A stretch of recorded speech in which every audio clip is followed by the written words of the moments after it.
So coming in last place, the worst episode of this entire show, in my opinion, is Season 7, Episode 3, Mother. This episode is purely and simply garbage. Now when I look at other top 10 worst episodes of The Flash, this episode is there sometimes, but it's usually not considered the worst, and I think it should be considered the worst, and I'm going to try to convince you why it should be. So right off the bat, this episode feels very rushed. It looks absolutely terrible. Like, you can literally see the stunt double right here. They didn't even try to hide it.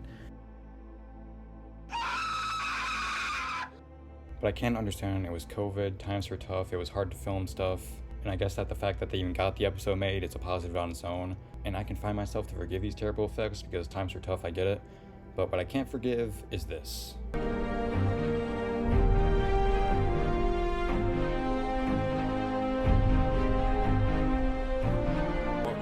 Oh my god! We really are doing a fucking Care Bear stare! And it's all about giving her a second chance and forgetting the fact that she killed a person, caused a bunch of property damage, and caused a bunch of trauma. But yeah, we're just gonna forget about all that and we're just gonna let her go with absolutely no consequences. Because everyone deserves a second chance, right? No matter what you've done. And then the next scene goes like this. Ralph's voice would have freaked him out. What's not to love about my silky tones? Dude, sound like a dolly. Yeah, I feel like the helmet's more Daft Punk. Wow. This is the only time I bring it up in this whole video, but the whole Fire of Hartley Solar I just think was really, really stupid on a show that will not just shut up about the second chances and just who cares? He made some offensive tweets 10 years ago, and then some person with no life found one of these tweets, brought it up to light, and apparently that means he's still that same person 10 years ago because people can't change. Unless it's in the universe of the TV show, of course, then we can give people second chances, but in real life, nope. We can't give anyone a second chance because, well, it can only happen in the show. If it's in real life, it can't. That's pretty much the logic of this. So yeah, overall, this episode is just insulting. It's an embarrassment to television, and I do not ever want to rewatch it again. A lot of people have random filler episodes as their least favorite episode of the whole series, but filler episodes don't really do anything morally offensive, or they're bad, but they're not extremely bad. But this episode is just trash and it deserves more hate. You can agree with me or disagree, but this is my pick. So before we move on, I just want to go over a couple of things just so that's in the air. I wanted to do one episode first just so that in hopes it would capture your attention instead of just a boring intro. So now I'm going to do the boring intro here really quick. So in most ranking videos, they'll talk about each episode in order, but obviously I'm not doing that here. I'm going to talk from my least favorite episode to my best episode. I realized after editing it, it might be easier for people to find an episode that they want to hear me talk about if I just do it in that format. But I guess if you really want to hear an episode that I have an opinion on, just put it in the comments and then I'll leave a timestamp to that episode. I went back and forth countless of times wondering if I should even make this video because I know it would require a lot of work. I really suck at talking. I don't like making videos of this where I just sit down, talk, and then edit a bunch of random footage that's not mine. Plus, I just make so many errors when I talk. I have to edit every single sentence I say because I make a mistake in every single sentence. So it's just a lot of tedious, not fun editing. But since I had over 100 people subscribed to my channel for Flash content, I just decided why not? I might as well give my subscribers what they subscribed for. So that's why I'm making this video. I worked on this video through the night hours. I lost a lot of sleep, but I hope it's just worth it. I just hope a couple people get something out of it, and true Flash nerds like me can officially say goodbye to the show. So next up we have Season 8, Episode 14, and wow, I don't even remember what even happened in this episode. Hold up, let me just...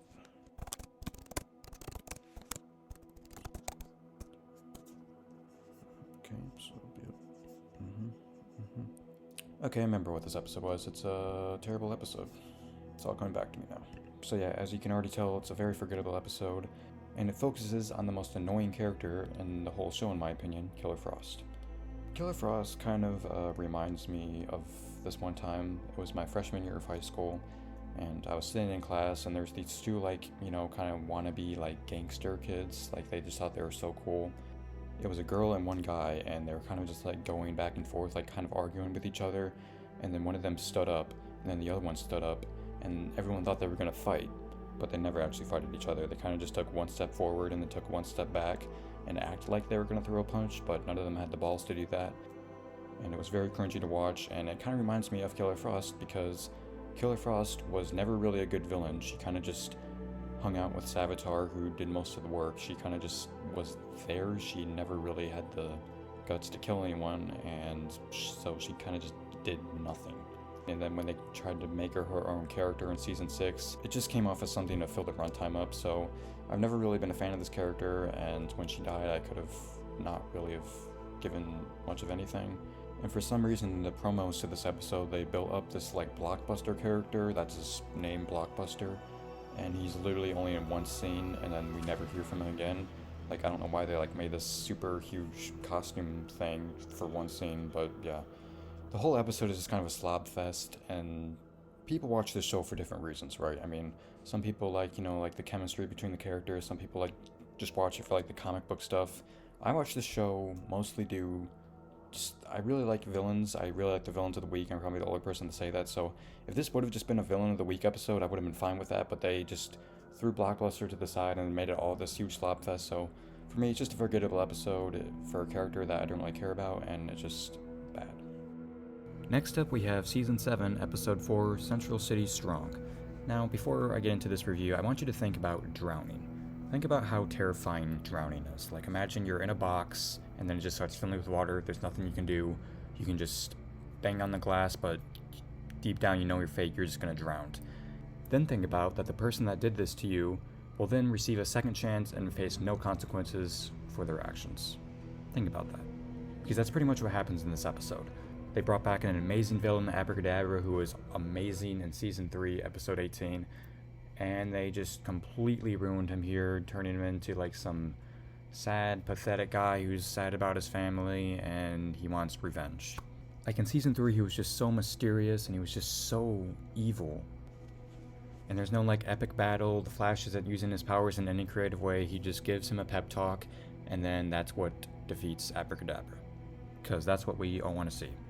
At least this episode couldn't get any worse. Holy shit. What am I even looking at? Oh yeah, and this is the first episode that introduces that god-awful Force arc, which we'll get into later, trust me. The one good thing that came out of the scene was at least Abracadabra got killed, so at least he got somewhat of a comeuppance, so I guess that's something. And there was also this PTSD mirror thing in the episode, which also brings the question that the person that caused all this trauma just got to walk away and didn't face any consequences, so yeah. So another not so great episode from Season 7. Next up we have Season 8, Episode 5, Armageddon Part 5, and talk about a huge letdown. I'm not going to say the Armageddon crossover thing was like the best thing ever, but like I was genuinely surprised. Like the first 4 parts were intriguing enough to the point where I was interested to see what happens next, but this episode just... this episode. Instead of having like another intriguing story like all the other parts did, this episode is just all about giving Dawn a second chance. My favorite storyline ever. So yeah, so now the Reverse Flash is not really a threat anymore. Barry can easily beat him, and he went from this to this. Wow. Joe also has probably one of the worst speeches he's ever given. Like, what is the speech? What the hell is wrong with you two? Since when do we let people die?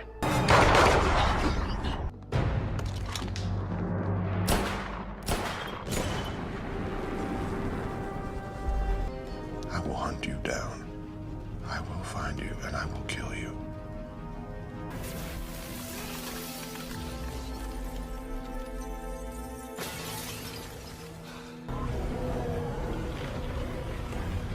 Like seriously, why would this be the plot of the episode? This crossover was decent and they just ruined it with this episode. Now I feel like hardcore comic fans are probably like really mad at me right now because they're all thinking, well, this is the episode that he gets his gold boots, so that means it's automatically the best episode ever. And to that I say I don't really care. To be honest, I think this costume is really overrated. The best costume I've seen is from Season 4. And they only used that costume for 1 season. They've used this costume from Season 6 to Season 9, and they gave him the gold boots in this episode, but like this just doesn't, these look like pajamas, to be honest. I'm just being honest, but yeah. I will give one pro to this episode, and I'm happy that they at least sent Reverse Flash to an actual prison and didn't let him just walk away like they've done before. So yeah, that's the only positive I can give to this episode, but overall it's still a pretty bad episode. Next up, we have Season 7, Episode 8, The People vs. Killer Frost. Another Killer Frost episode. So I'll be honest, I was kind of a little intrigued at first that they're taking the road of, having Killer Frost have to pay for some of her past doings. But it really only happens in this episode, and literally I think an episode or another episode later, she gets released. So if you think about it, this episode is just really pointless and doesn't really do anything for anything. And then we also have a subplot with what whose idea was this? Just why? And you know what, actually, I'm going to show you a scene from this episode, and I'm going to show you a scene from Season 2. So let's just compare them really quick. We move in the blink of an eye. She'll never know, and by the time she does, we'll test her, and if she's innocent, return her before she takes her next breath. Nora, I know you're new to all of this, but we don't just grab people and test them against their will. Why not?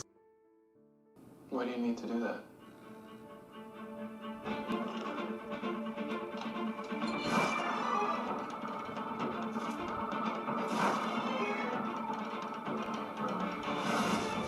Alright, blood samples from both potential candidates. Damn, that was fast even for you. I may have skipped the asking for permission part. So yeah, overall another pretty forgettable, pointless episode from Season 7, and let's move on. Coming to spot 179 is Season 8, Episode 20, Negative, Part 2, which is a really dumb title. Now this is the episode where they actually kill Reverse Flash. So how do you think they're going to kill him? Will there be like a big epic battle? Will the Reverse Flash be like a major threat in this episode? No, not really. They give him this ridiculous costume. At the beginning of the episode, Barry can still easily beat him with literally just his fingers. He doesn't have to even move. And the big epic battle is just him sitting down in the road like this. But on the bright side, I guess he did actually kill himself accidentally, so I wasn't expecting that. I thought they were gonna, give him a second chance and then just walk away. But anytime we see Thawne after this, it's in the past. This is the last future version we see of him, because in Season 9 it's the Back in Time episode, and then the other thing, whatever. And also, this is the episode that gave us this clip. Here's what's really funny. Your mother. So I guess you could say your mother.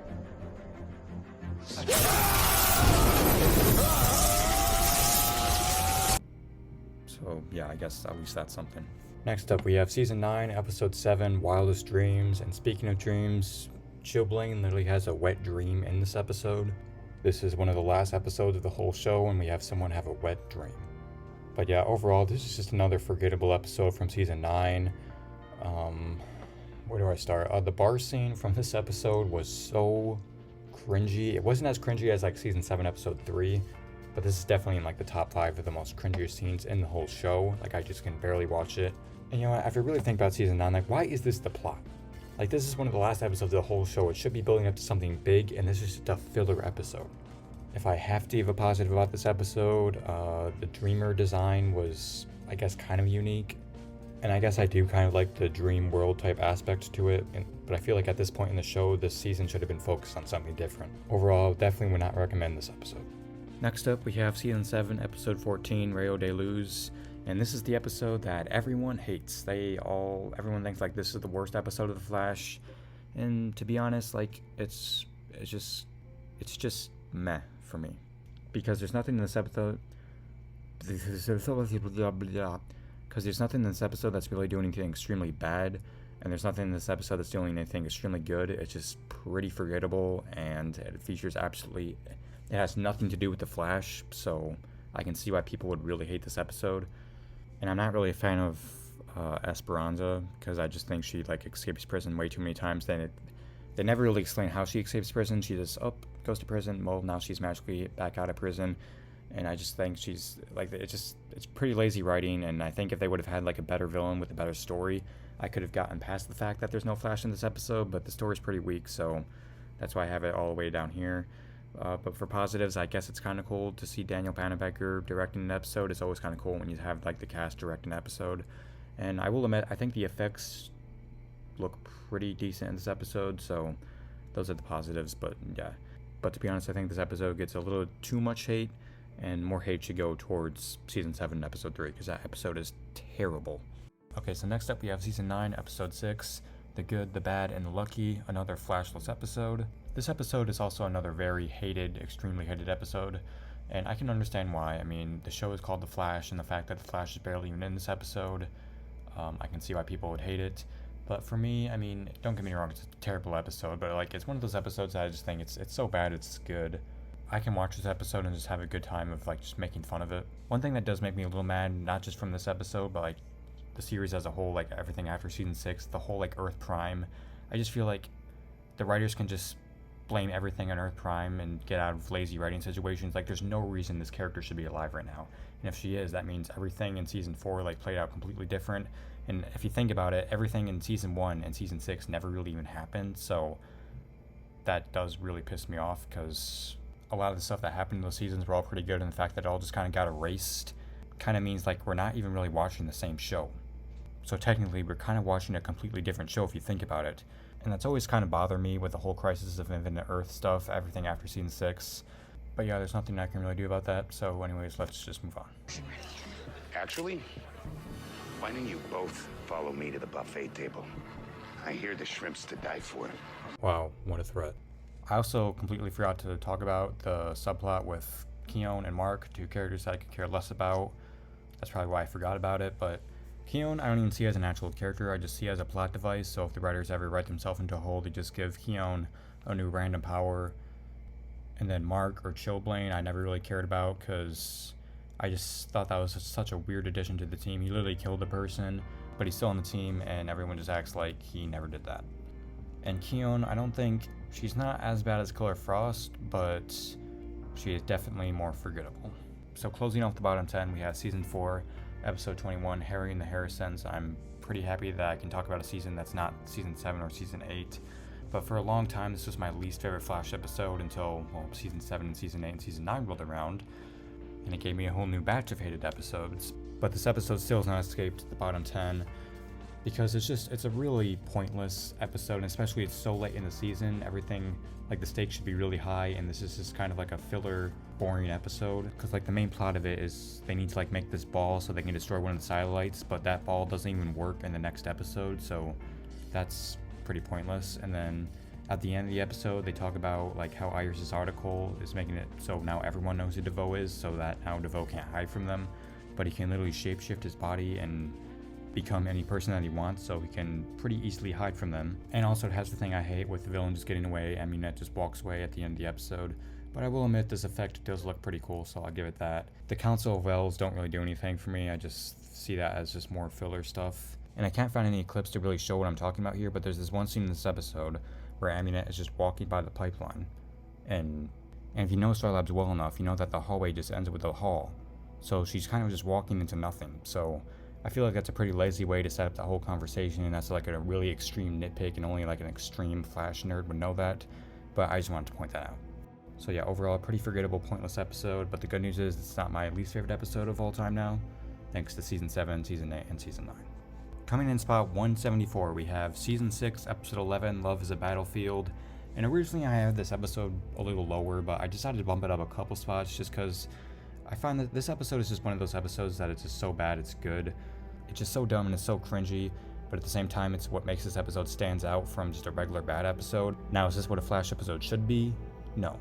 But for what this episode was trying to be, I can respect it for what it was. Nowhere near the greatest episodes of all time, but it wasn't trying to be that. And also for plot holes, it's pretty weird how Barry wouldn't notice anything wrong with Iris, because this is the first episode where her mirrored duplicate appears. And I feel like that's one of the problems for not just this episode, but for Season 6 as a whole, how Barry just kind of like never really noticed how she was always acting off and never really acting herself. That always kind of bothered me. And another negative with this episode is like kind of what I mentioned earlier, it's kind of like a silly episode, so when they do like really dramatic scenes, like it doesn't really fit in the episode as well. It just kind of feels very out of place, so I feel like they should have either stuck with dramatic or like really over the top type stuff, because when they try to do both, it just doesn't really fit well together. I'd hold you forever, but that still wouldn't be enough time together.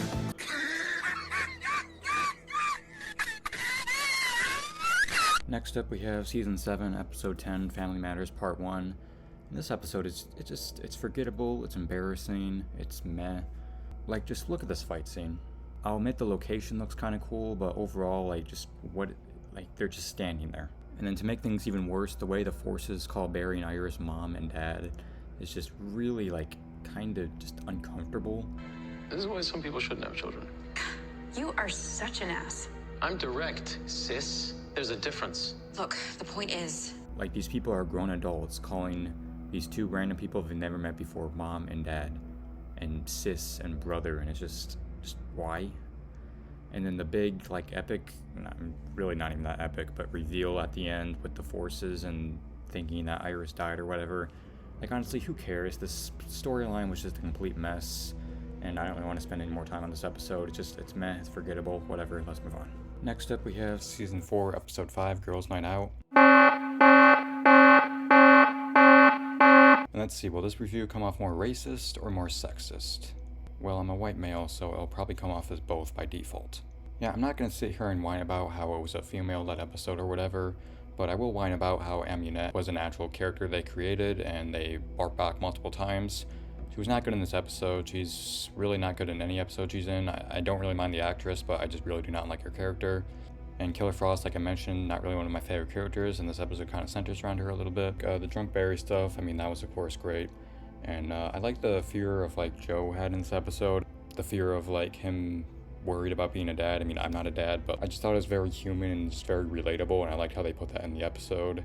And then I do actually kind of like the relationship between Iris and Caitlin in this episode. I liked how they kind of bond a little bit, so yeah, I guess that was good enough. But overall, just kind of a rough start from the earlier episodes of Season 4. Also, this is one of those episodes where they just let the villain walk away. And another reason why Killer Frost is not a good villain. If she was a good villain, she would have just killed Amunet right here, but nope, she got talked out of it, and then Amunet just walked away. I just love it when they do that. Next up, we have Season 4, Episode 2, Mixed Signals. And, you know, this episode is kind of just a hot mess. First off, we have a Discord mod for the main villain, and then the way he kills his victims are just done in the most, like, cartoonish ways possible. The whole, like, suit malfunction thing and him getting struck by lightning again just... I don't know, it just wasn't really needed. That whole end battle just had, like, way too many plot holes. The fact that Wally couldn't dodge this just is pretty embarrassing and just a cheap, like, just kind of lazy writing so that they could get this suit to malfunction. And then on the cherry on top, we have this scene. Gold standard. I am so in Then love. how could you leave me? You left me, Barry. You just left me. Standing there alone.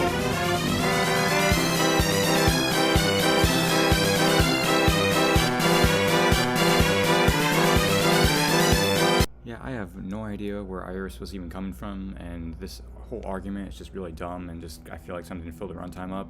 But on the bright side, this is the first time we've seen Captain Singh since Season 3, Episode 5. He finally came back on this episode after a long hiatus.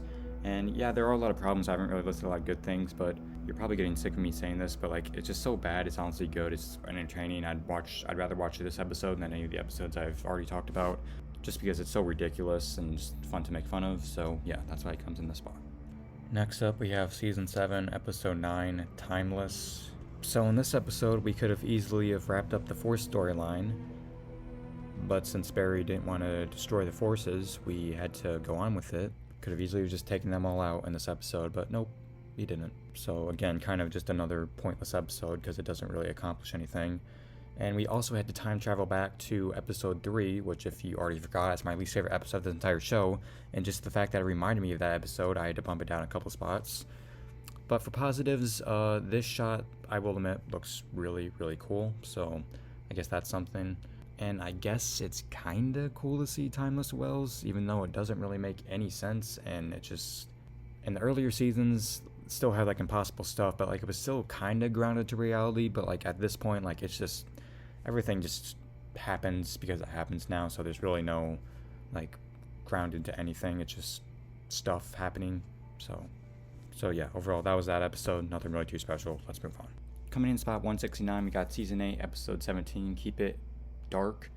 And kind of like the title says, this episode is, like, really in a dark spot in my brain because I cannot remember anything that happened in this episode. Even after doing, like, a quick research on it, I really don't even really remember anything memorable or anything, like, I really hated or really enjoyed. So right off the bat, the negatives are just it's forgettable, and the only thing I could really find in the research was it introduced that new speedster Fast Track who had terrible effects and was just kind of a meh character. So overall, this is just a pretty meh episode. Nothing really I hated, nothing really I liked, just kind of forgettable. And yeah, that was that episode.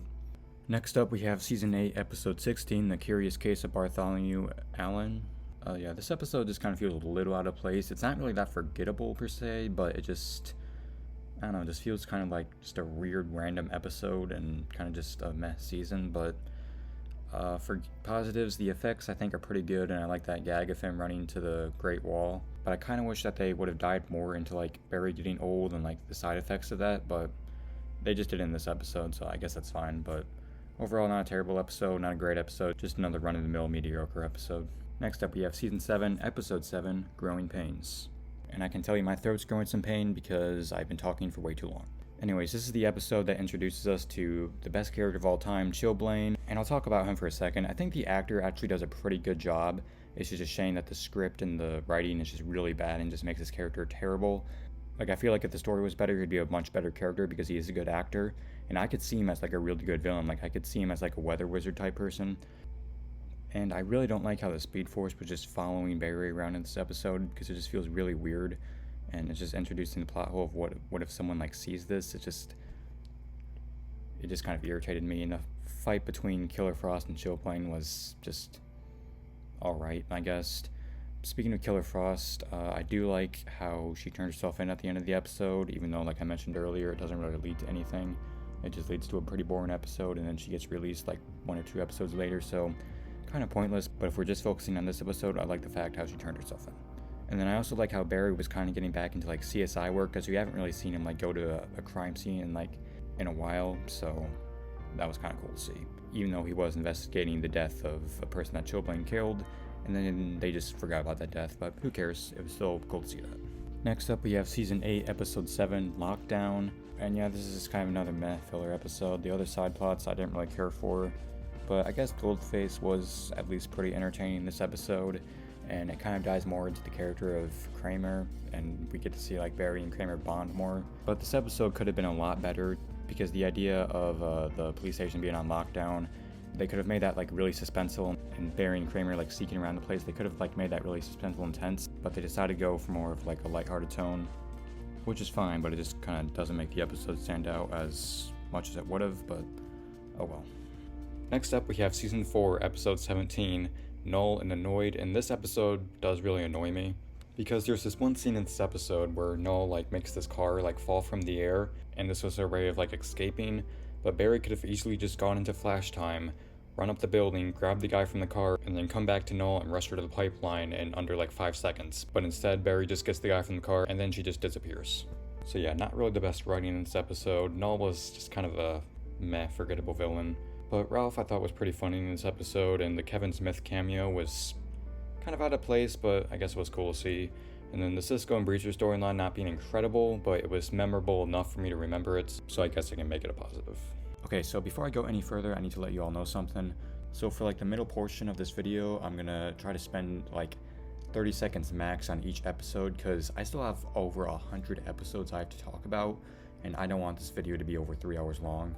And wow, the reality of the fact that I have over 100 more episodes I have to talk about really just set in. And it's not like this is a huge deal. I mean, for all I know, this video is gonna get like 10 views, but like I can't keep spending 1 to 2 minutes on every episode, because it's just starting to become like not only mentally draining but physically draining, because I'm losing a lot of sleep making this video. So yeah, I need to find something to speed up the process. If you're upset that I didn't spend enough time on a certain episode, just let me know in the comments and I can expand on why I hate it or why I like it more. But from now on, I just have to find something that speeds up the process a little bit. Coming in spot 164, we have Season 9, Episode 2, Hear No Evil. Yeah, for me, this is just another meh, forgettable episode. The Fiddler in this episode is nowhere near as good as the other Fiddler from Season 4, but the lighting looks pretty good in this episode. The end effect I thought looked kind of cool, and it was cool to see Pied Piper, even though he wasn't as good as he was in Season 1 or Season 2.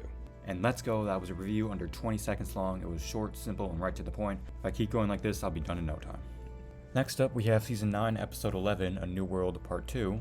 So yeah, this is the third to last episode of the whole show, and the fact that the Flash is barely in the episode is pretty sad.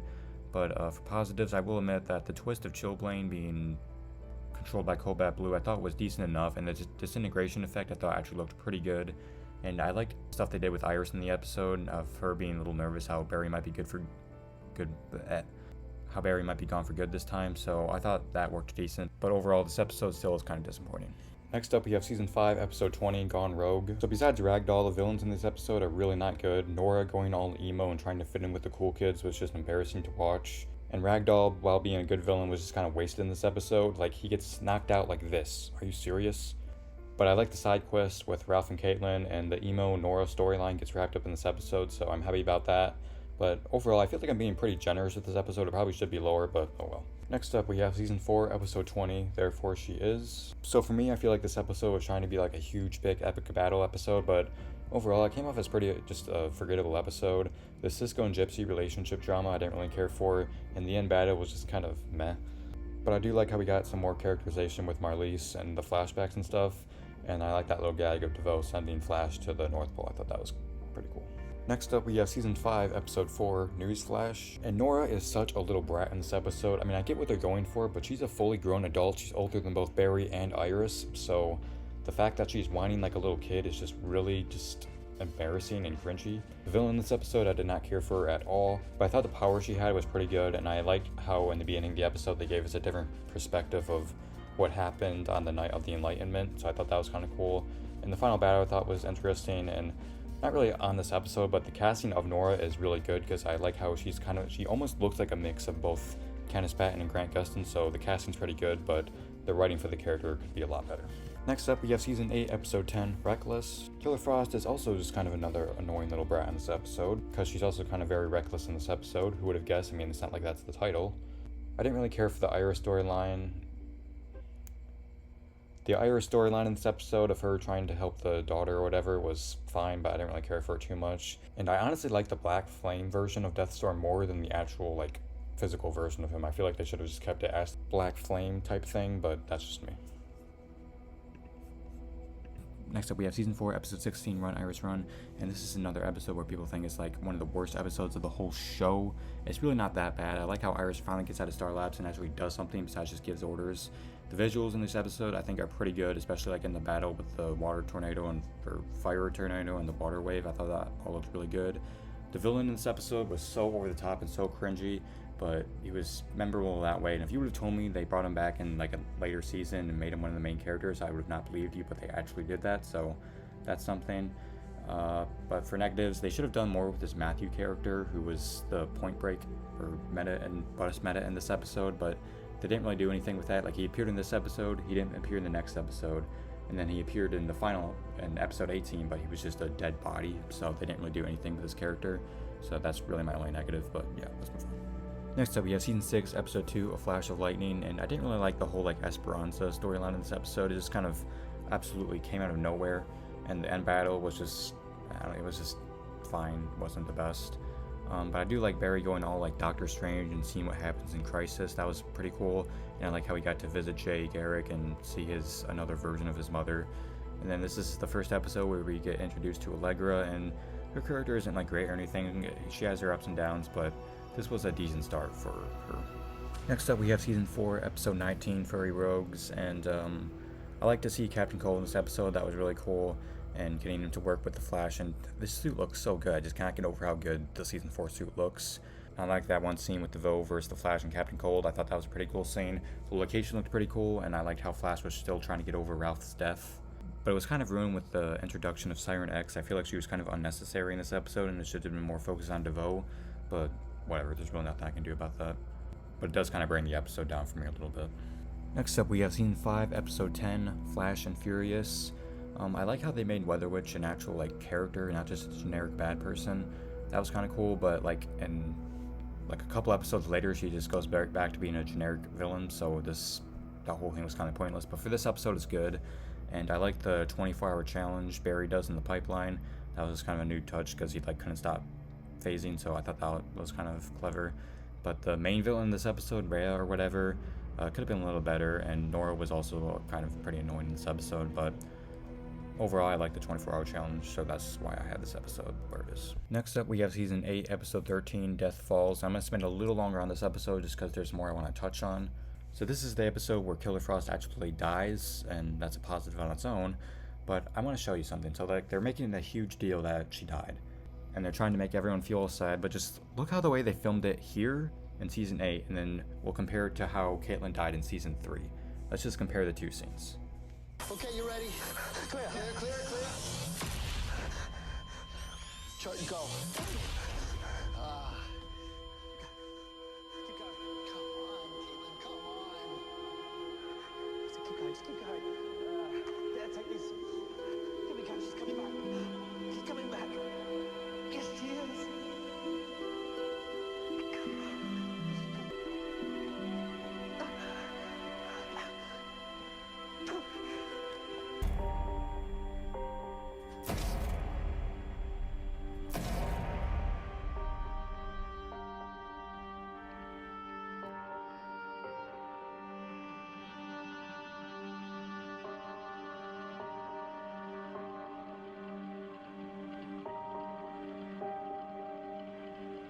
Like, didn't you just feel the emotion a lot more in season 3?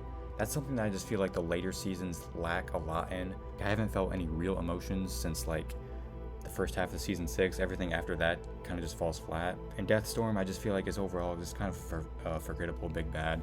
He didn't really do anything that I really liked, but he didn't really do anything that I really hated, so overall he just kind of falls right in the middle. However, I do like how he actually died in this episode, and they didn't try to do any like second chance type stuff, so that's pretty good.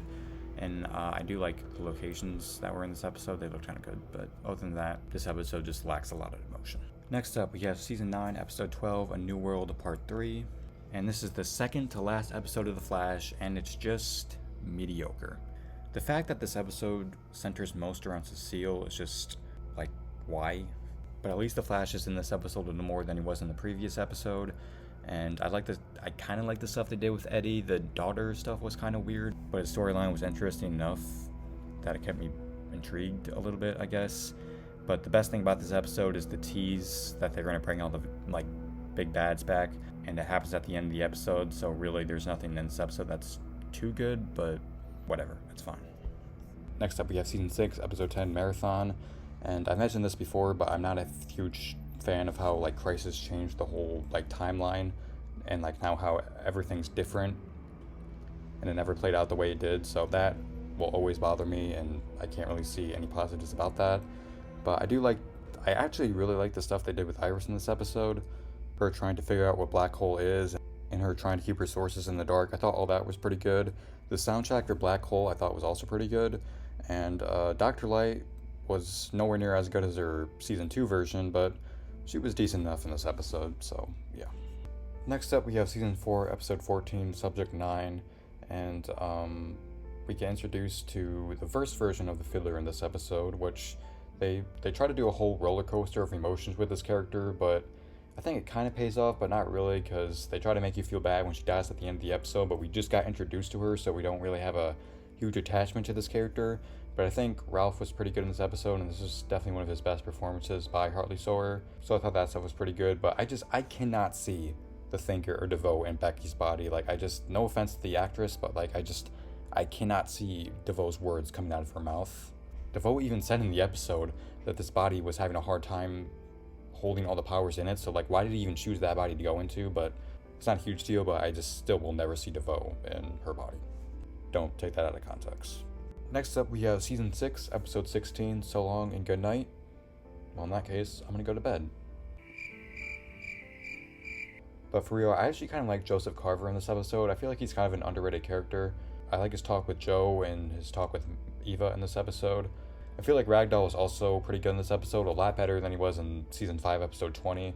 They gave him more to do, and he was just more creepy in this episode, and the end battle was also really good. And I like how this episode is kind of like a Joe-focused episode, so that's cool. And yes, Ragdoll was pretty good in this episode, but I just wish they would would have used him more, because I don't think we ever seen him again after this episode, and they really didn't use him a lot here. And I really did not care for the Ralph and Sue stuff in this episode. That stuff really just put me to sleep. And I also don't get why like they made this like Joe's finale, because at the end of the episode, like, they lead us to believe that he's like never coming back, but then he's featured one episode later, so I don't get why they made him leaving a huge deal if he's just going to come back one episode later, but oh well. Next up, we have season 7, episode 6, the one with the 90s. So right off the bat, the effects are really not the best in this episode. They didn't really do a good job of making Dion like a sympathetic character. I don't know why they were trying to do that. I don't really like him at all. I think he's kind of an asshole, to be honest. And this is not really a Flash-focused episode, but The soundtrack in this episode is really, really, really, really good. I've tried to look for it all over the internet. I cannot find it. I can only listen to it if I want to listen to the actual scene. But if someone knows where to find the soundtrack, please let me know. The costume design and production design is really top notch in this episode. They definitely spent a lot of money on this. And I like the adventure that Cisco and Chester go on in this episode. It was cool to see those two bond. And originally I had this episode a little lower, but I bumped it up a few spots just because of the production, costume design, and the soundtrack was really good. Next up, we have Season 6, Episode 15, The Exorcism of Nash Wells. And I like how Joe finally noticed that there's something off with Iris, because this is her mirror duplicate. I thought Allegra, this is definitely, if not her best episode. Her performance is really good, and I just like her character in this episode. And I also like how Barry used some Velocity 9, and they gave the lightning effect that zoom lightning sound effect. So I like the attention to detail there. But the Sunshine character, or villain or whatever, she was not the best, and the whole chase scene was just kind of lacked any sort of emotion or tension. And this is definitely one of the first episodes where Reverse Flash starts to go on his downhill and he just becomes less of a serious villain and just more of a cartoon. And they should not be using Tom Cavanaugh. They should be using Matt Letcher in this episode. It makes no sense why Tom Cavanaugh is the face of Reverse Flash in this episode. And the way they defeat Dawn in this episode is just terrible. I'm gonna bust. Then the fun's really gonna begin.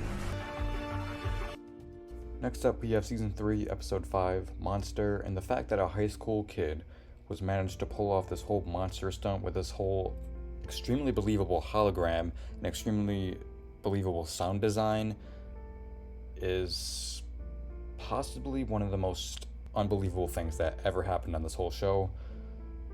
But if I look past that, the talk Joe gave to the kid was decent enough, and I like H.R. Wells in this episode. But overall, this is just kind of a weird episode. I don't really know how to describe it, but this is the first time I'm talking about Season 3, so yeah.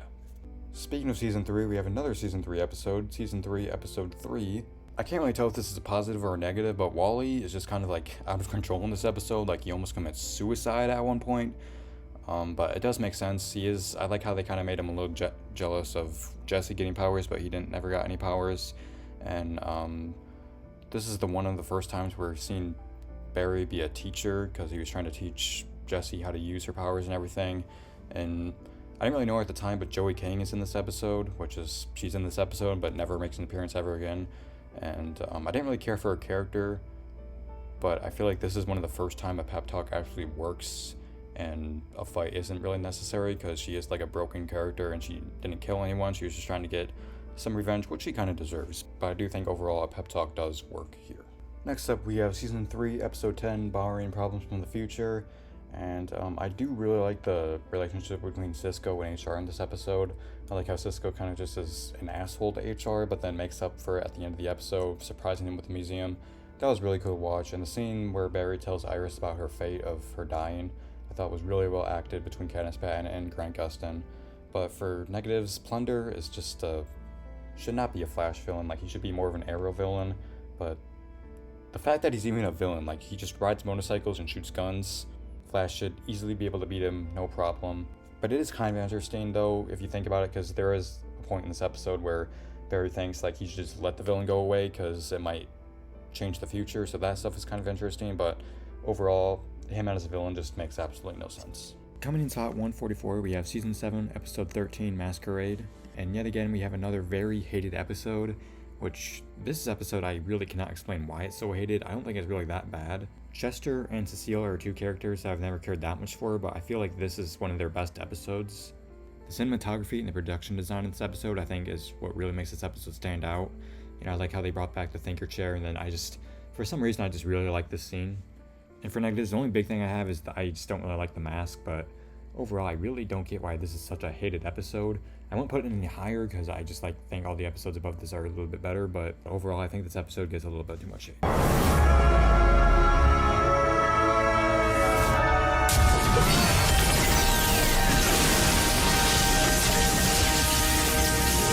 Next up, we have Season 5, Episode 2, Blocked. And what I liked about this episode was it was cool to see Barry teaching Nora how to use her powers and all that stuff, like we've seen with Wally and Jesse and all the times before. But it was just cool to see him teaching his own daughter. And then Block was a one and done villain.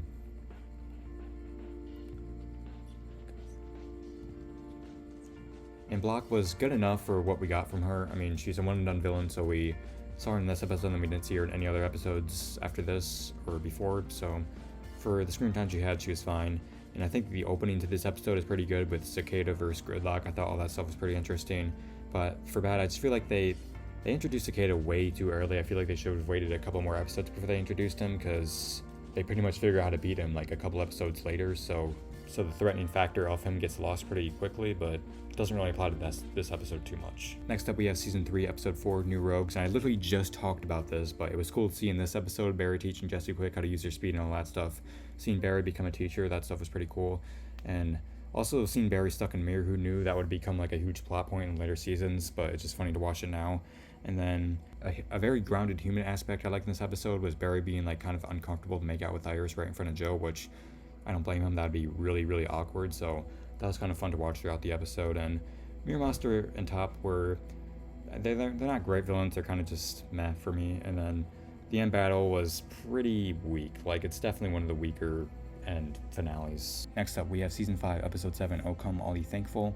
What I liked about this episode was it was cool to see Orland's backstory and him adopting Grace, and not neither of them really liking each other, but then eventually they bond and become like kind of the father-daughter relationship, and then seeing the enlightenment ruin that, and like seeing what led Orland to become Cicada. I think his backstory is actually pretty good. Just the way they actually like executed him being a villain just came off pretty flat.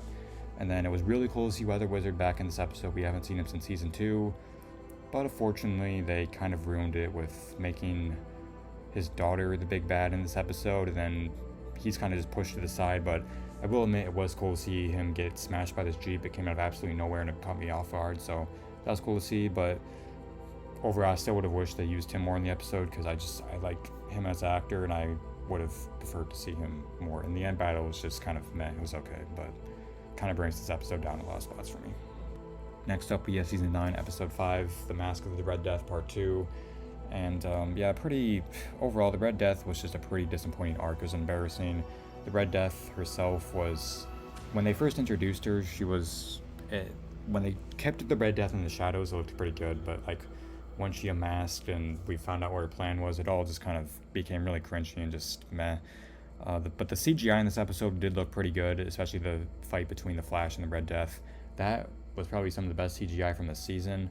And I like how they didn't do any like second chances stuff. They just defeated her. And then Batwoman, it's kind of a pro and a con. She just comes out of nowhere, but it was kind of cooler to see her fight another version of herself. So that was, I can't really decide if it's pro or con, but whatever. But the acting, she does good, and the acting by her, I mean, she does good as Batwoman, but when she's in the Red Death costume, I don't know, it just comes off so silly. But overall, not really good arc. This is as high as I can put it. Also, what happened to all the side villains that the Red Death had? They just kind of like disappeared, and then they never really brought up what happened to them. At the very minimum, they could have thrown in like a throwaway line of they all got sent to prison or whatever. They didn't even bother to do that, so that's another negative for this episode.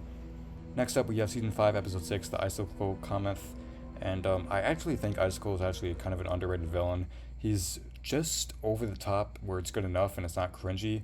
I just like watching him on screen. He's just entertaining to watch. I haven't seen that actor in anything else, but good for the screen time he got in the show. And the end battle between him and his daughter, Killer Frost, I thought was actually pretty decent. I also enjoyed Nora and Iris making up in this episode, so that plotline didn't have to go any further. But the Ralph and the Cecile storyline I didn't really care for too much, and the Sherlock Wells storyline just felt kind of weird in this episode, but that's really all I have for that.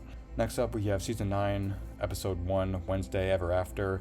And this was a fun storyline with the whole like Groundhog Day effect thing, but we've seen it done before on the show countless of times, so it's not really offering anything new to the table, and it just kind of felt like a cheap way to start off the season, but it's still fun to watch. And the Red Death introduction in this episode was pretty good.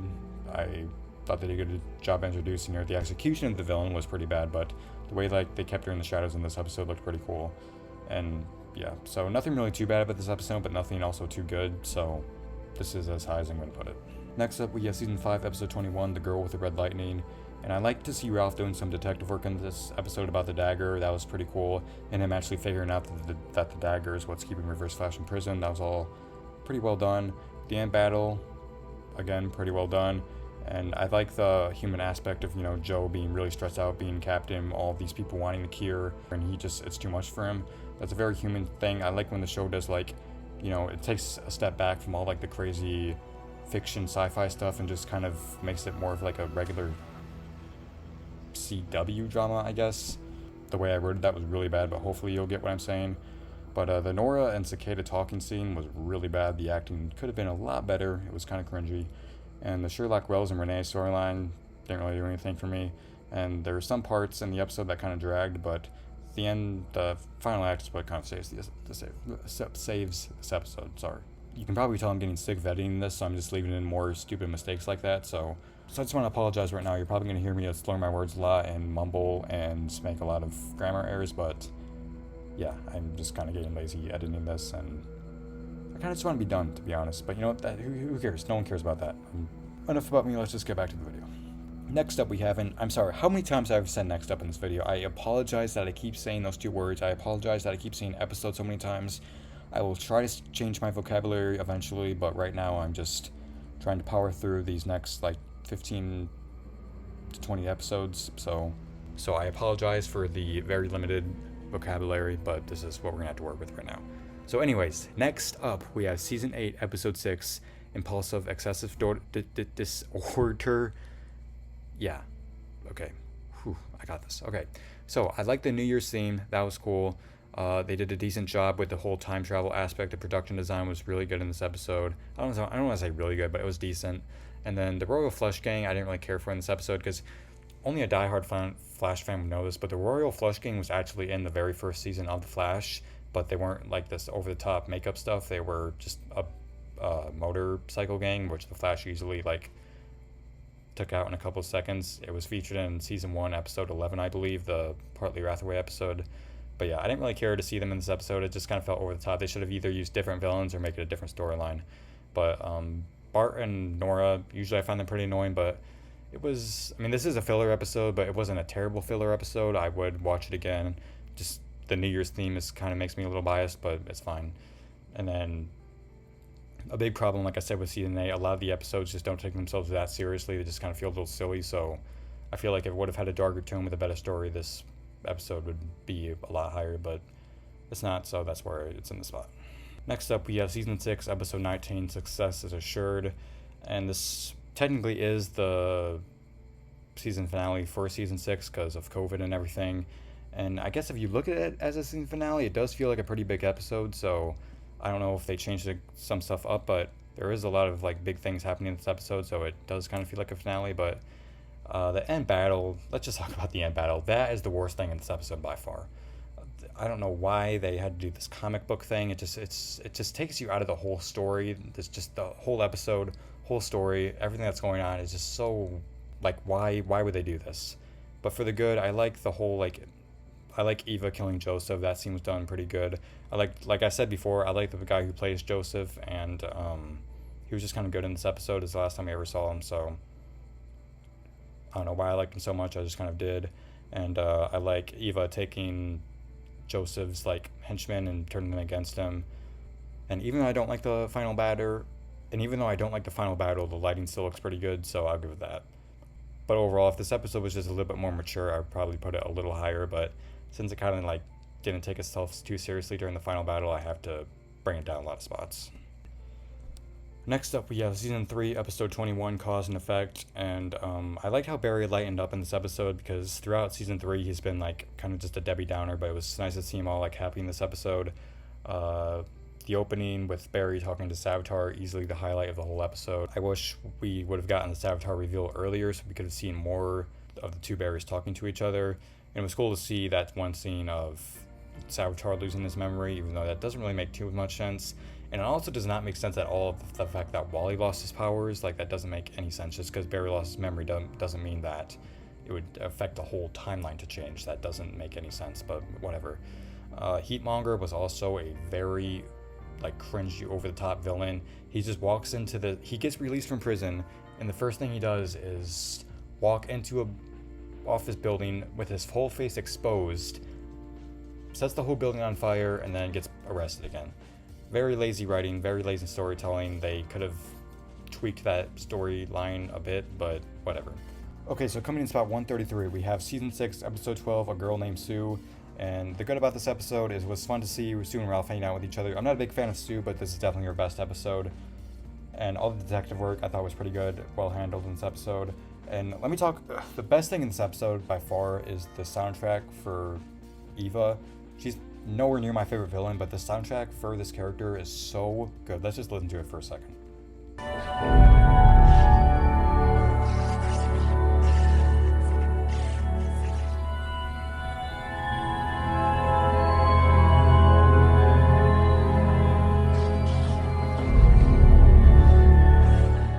Like, that is just amazing. Whoever composed that track, that is one of the most beautiful things I've ever listened to ever.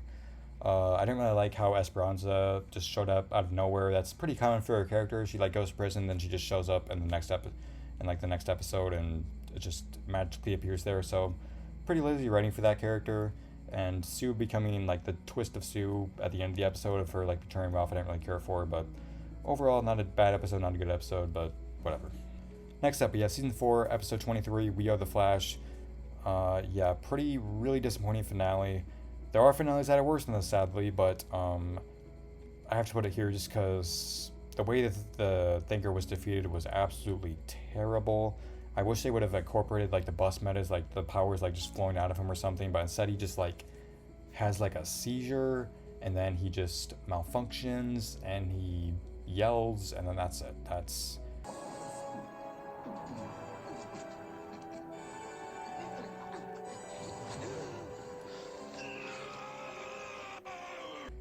It was cringy to watch. It wasn't well acted, to be honest, and like I just said, I wish they would have tried to incorporate the bus metas in a way, but oh well, it's fine.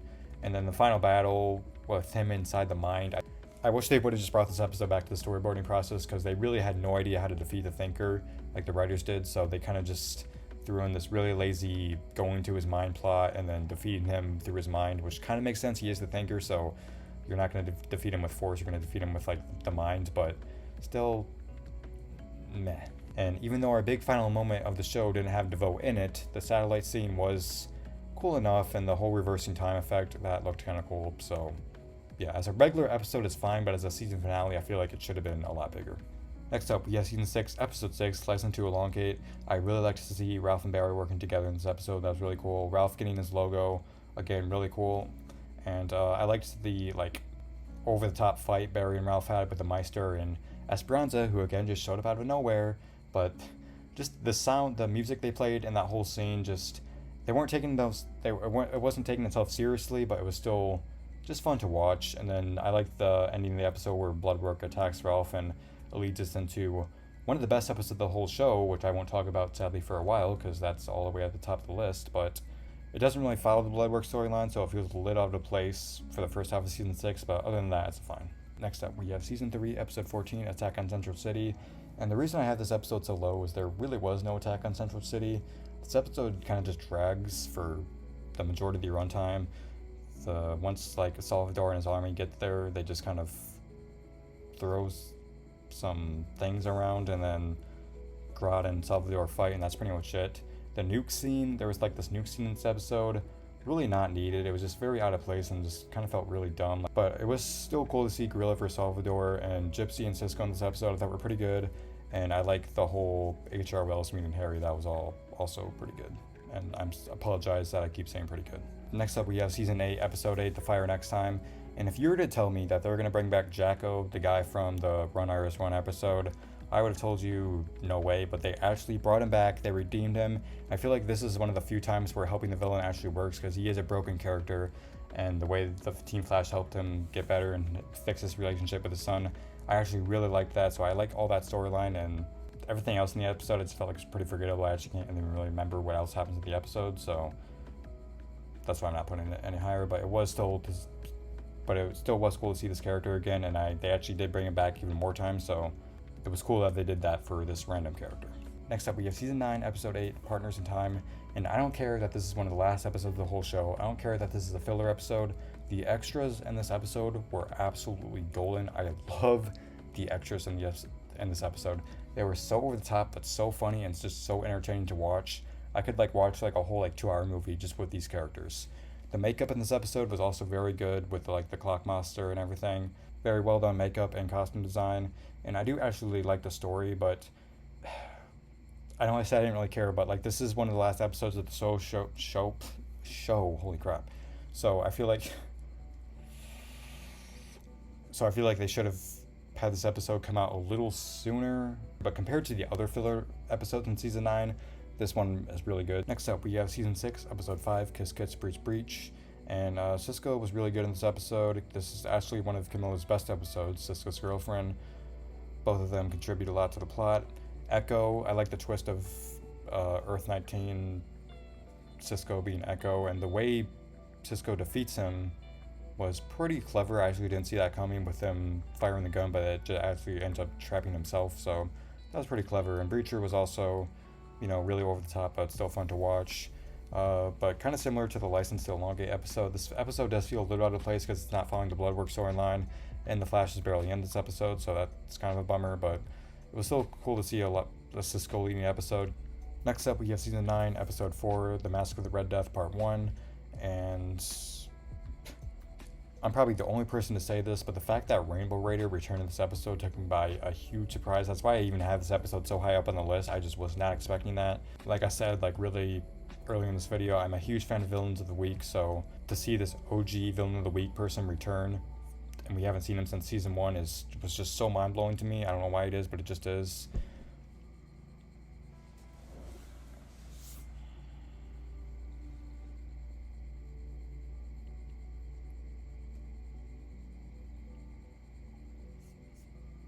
And then the chat with Iris and the Red Death, I thought was actually pretty well done. The cinematography, the lighting, and the acting. But then it kind of got ruined with her quoting the Michael Keaton Batman movie. That was really unneeded.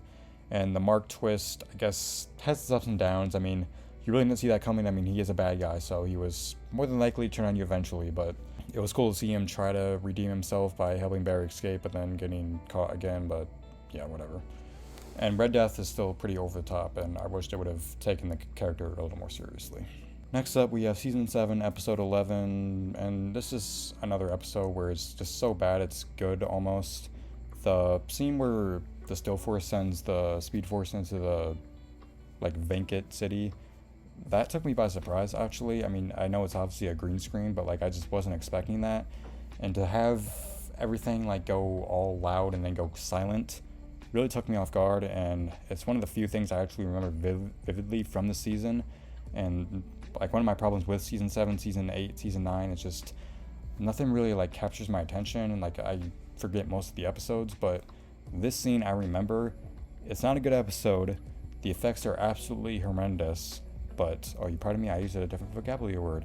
But anyways, the storyline is awful, but this scene is just very unique and I really like it. So that's why I have this episode so high.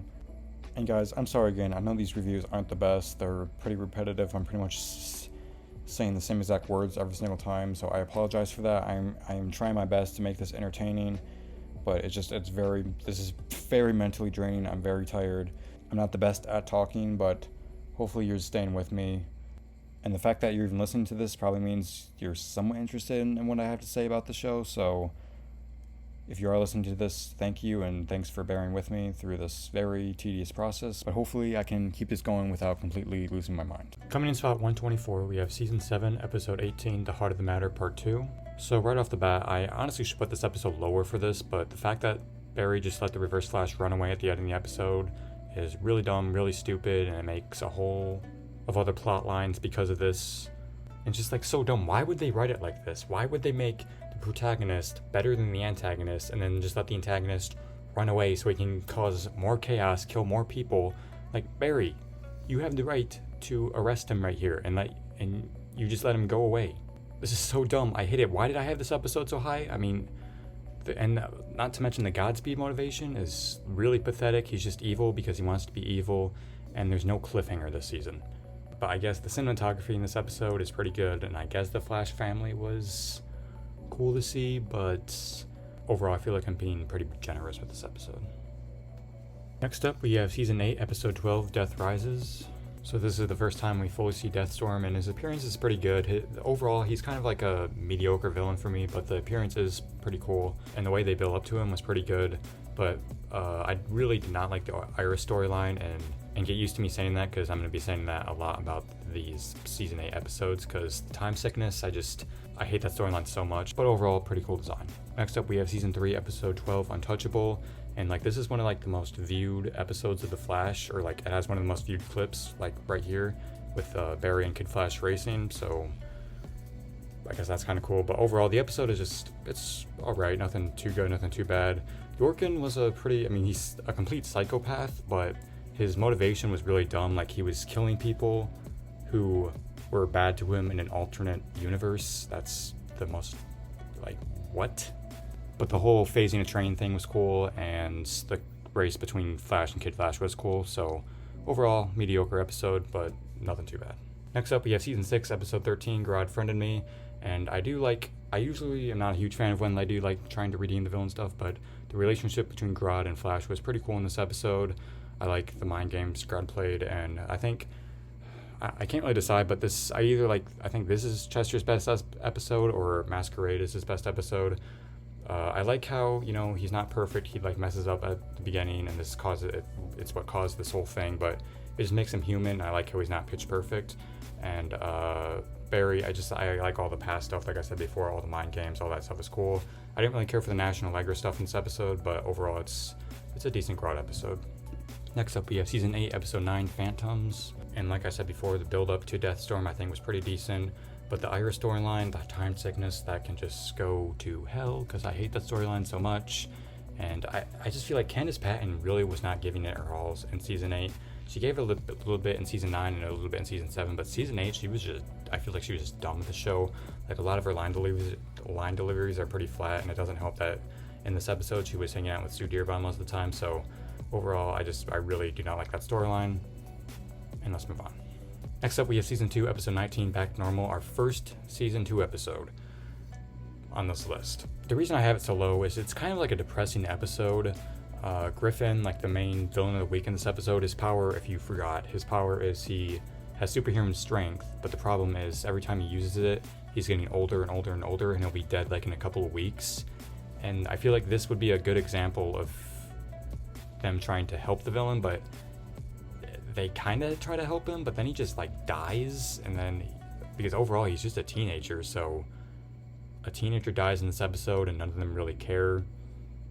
I don't know, it just kind of puts a bad taste in my mouth. But the good in this episode, the Zoom and Caitlin stuff was awesome. To see Zoom phase through Caitlin, then to take the icicle and stab Killer Frost with it, that was just like jaw-dropping. All that stuff was really good. Overall, it's not a bad episode. And honestly, just so it's in the air, I don't think any of the episodes that I'm going to be talking about, like from now on, are really bad episodes. I might have a couple problems with it, but overall, I enjoy most of the episodes I'm going to be talking about from now on. So that's at least that's a positive.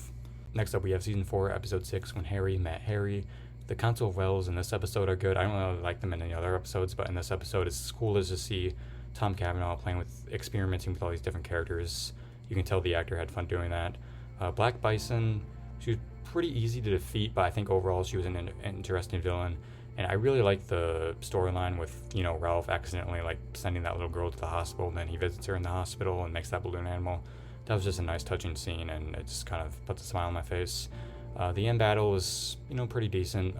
Like I said, Black Bison was pretty easy to defeat, but oh well. There was this one scene where this mannequin came alive in CCPD, which just was a very weird executed scene. I didn't really think it was needed in the episode, but whatever, it's fine. Next up, we have Season 6, Episode 3, Dead Man Running. And the Barry and Ramsey stuff in this episode are really good. The arguments they have about death and how Barry, kind of leaves him alone but is onto him, and he eventually catches him trying to steal dark matter.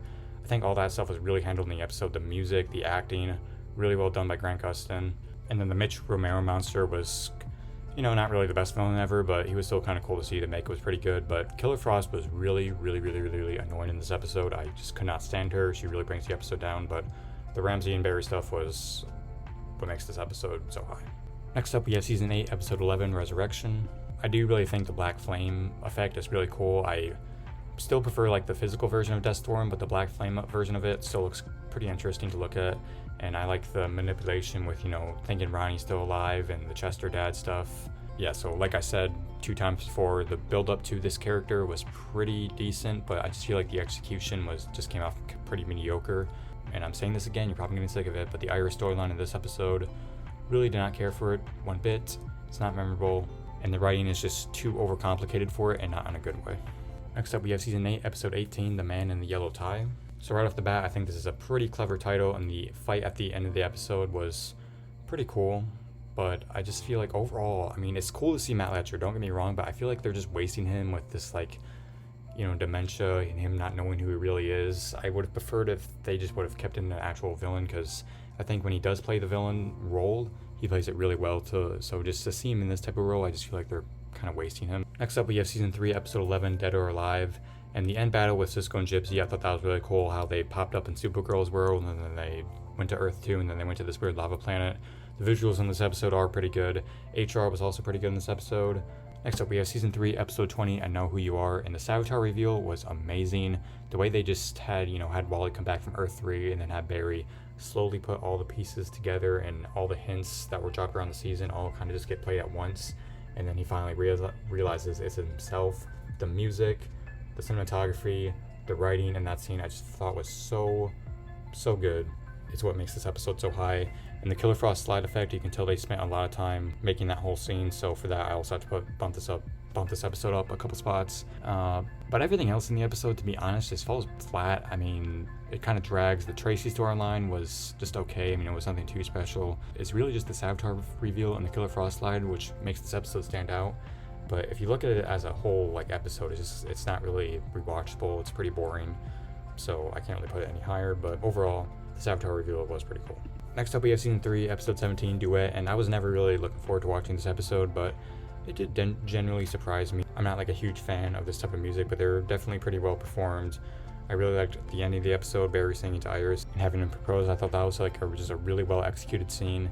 And then all the Kid Flash and Martian Manhunter stuff, I thought all that stuff was really cool. And the Music Meister, they didn't really go into full detail on what he really is, but he was an interesting villain, to say the least. My only negatives is it just really doesn't fit into Season 3 that well. Next up, we have Season 2, Episode 8, Legends of Today. And this is definitely one of the weaker crossovers, if not the weakest. But if anything, what I liked most about the episode is Jay saving Wells when Patty shot him because he thinks he's the real Dr. Wells who murders Barry's mother. That was honestly probably my favorite part of the whole episode. The whole Vandal Savage stuff, I think his introduction was good, but as we get more into the episode, I just kind of lost interest in it. And the whole the final act could have been a little better. But overall, the suspense of the whole Patty shooting Wells, I think, was what really saves the episode. And if I had to pick which Legend of Today episode I like better, I'd pick the Arrow version, just because that had that whole Barry going back in time because they messed up all that stuff. So next up, we have Season 4, Episode 10, Trial of the Flash. And I really like the human aspect to this episode. This is one of the first court-centered episodes. It was really cool to see Barry going into Flash time for one of the first times to stop Iris from telling the whole courtroom that he's the Flash. And I'm going to be honest, I really thought Iris was going to tell the whole courtroom, and that was going to be a huge plot point, but then instead we got the Flash time stuff, so that was kind of cool. And I like this one scene when Ralph and Joe went to DeVoe's house to plant evidence, but then, Ralph tried to talk some sense into Joe to do the right thing. I think that was a really well said speech by Ralph, and it just adds to his character development. And Marlise, the actress, I thought did a really good job in this episode. Next up, we have Season 7, Episode 17, and holy shit is this opening cringy as hell.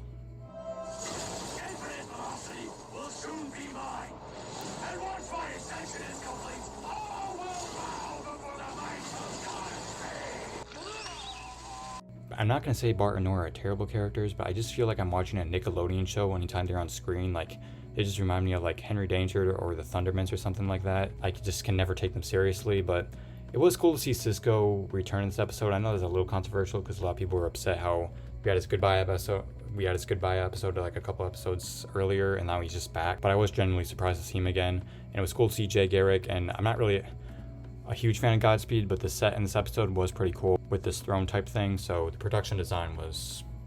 Next up, we have Season 7, Episode 5, Fear Me, and the best thing in this episode, by far, the reason why I have it so high is just the cameo with Savitar and Reverse Flash and the purple effect to it. That was awesome, and if Zoom would have been in there, I don't get why he wasn't, but if Zuma would have been in there, this would have easily been in like the top 50, maybe top 40 just for that cameo. But sadly that he wasn't in there, so it will remain in the triple digits. But this episode did feel like a fresh of breath of air, just because the episode before this we had season 7 episode 4, which is in my bottom 10, and then the episode before that we had season 7 episode 3, which is my most hated episode of the whole show. So the fact that we had this episode, it was pretty decent. Nothing too good, nothing too bad, just a breath of fresh air, and sometimes that's all you need. Next up we have season 7 episode 12, Goodbye Vibrations, and this is supposedly Cisco's last episode. And I think they handled it pretty well, but the Rainbow Raider really was not needed, and her motivation was so dumb. Like, she wanted to help like the lower class by dropping gold and money throughout the sky, which would just create extreme chaos and anarchy. So her motivation is really dumb, and we have this scene.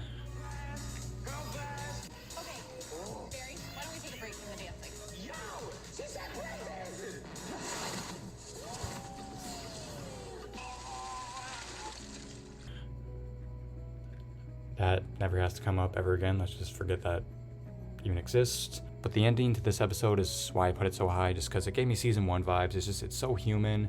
The way how they're all just vibing on the couch, reliving old times was just nice to watch. And I'm happy it gave me that type of vibe, because if it wasn't, I'd probably put this episode a lot lower. Next up, we have season 6, episode 1, Into the Void. It was cool to introduce the season with the Flash vs. Godspeed fight. That was a cool little thing. And the Ramsey and Caitlyn stuff, I thought was pretty interesting, and a cool way to set up Ramsey as the villain for the first half of season 6. And at the end of the episode where the Monitor tells Barry that Crisis has been moved up to this year. And the black hole stuff was also pretty cool, but they really ruined the suspension there by having the Flash song play. I feel like they should have just done a normal like soundtrack, like suspense soundtrack, because they try to make it, they try to make us think that Barry will never come back out of the black hole, but I mean, anyone with a brain knows that he's coming back. So I feel like they should have just kept the jokey tone to it, or they should have made it like more suspenseful. When they try to do both, it just doesn't fit well together. Next up, we have season 2, episode 4, The Furry Firestorm, and this is the last episode we see of Professor Stein. And I think Jackson was a pretty cool character to introduce, even though we didn't get much time with him, but I guess the solution to that problem is I just watched Legends of Tomorrow, but I never really did. And Dr. Hewitt was I don't want to say good villain, but because he had like anger management issues, and the way that they defeated him was they just made him like explode in anger. And they said that they just locked him in the pipeline, but did they ever like let him go? Like, is he still rotting in the pipeline to this day? Because the only time we see this character again is his Earth 2 version. After that, we never hear from this guy again, so for all we know, he's still in the pipeline. Someone please let him out of there. And I almost forgot to talk about how King Shark just appears out of nowhere and just grabs Barry. That caught me off guard, I'll admit. That was pretty cool to see. Coming in spot 104, we have season 8, episode 19, Negative, part 1. And since I've already said this a lot of times already, I'm going to give you a multiple choice question. What do you think I did not like about this episode?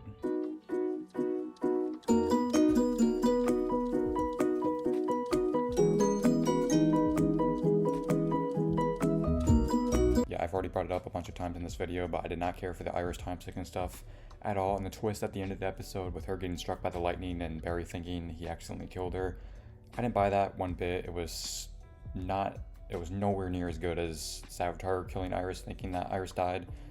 No emotion whatsoever, but I like how we get to see the old Reverse Flash costume, even though it looks horrible with that black lightning. And this face effect is so over the top. It just shows how far the show has come. It's just so over the top, so not grounded to reality anymore, but it's just so unique to look at. Like, I just cannot stop rewatching this scene. So really, this episode should not deserve to be this high, but I'm just putting it this high just because this face effect looks pretty well done, to be honest, and it's just something that I never thought I would see in my whole life. Next up, we have season 2, episode 3, Family of Rogues, and I'm gonna say an unpopular opinion. I'm not the biggest fan of Captain Cold. I don't hate the character, but I was never like super excited to see him return for an episode. But with that being said, I think he's pretty good in this episode. And this episode features his father, which, if I'm being honest, is probably one of the most intimidating villains without powers. Like, he's just so ruthless, and the actor does a good job playing him. I like the one scene where Snart finally kills his father. That was pretty cold. But the reason I have this episode so low is just, I never really cared for the Cisco Golden Glider romance type stuff, and the thing I just don't like about Captain Cold episodes is that I just feel like the Flash should easily be able to wrap the whole like plot of the storyline up. Like he should easily be able to take Captain Cold down and his father anytime he wants to, but he doesn't. And then it just kind of feels like the episode is dragging out a little bit, so I never really enjoyed it as much as like a Villain of the Week episode. Next up, we have Season 9, Episode 3, and I'm not really a fan of any of these characters, but Jacko, Goldface, and Pied Piper, and Chilblain, having all of them team up is pretty cool to see.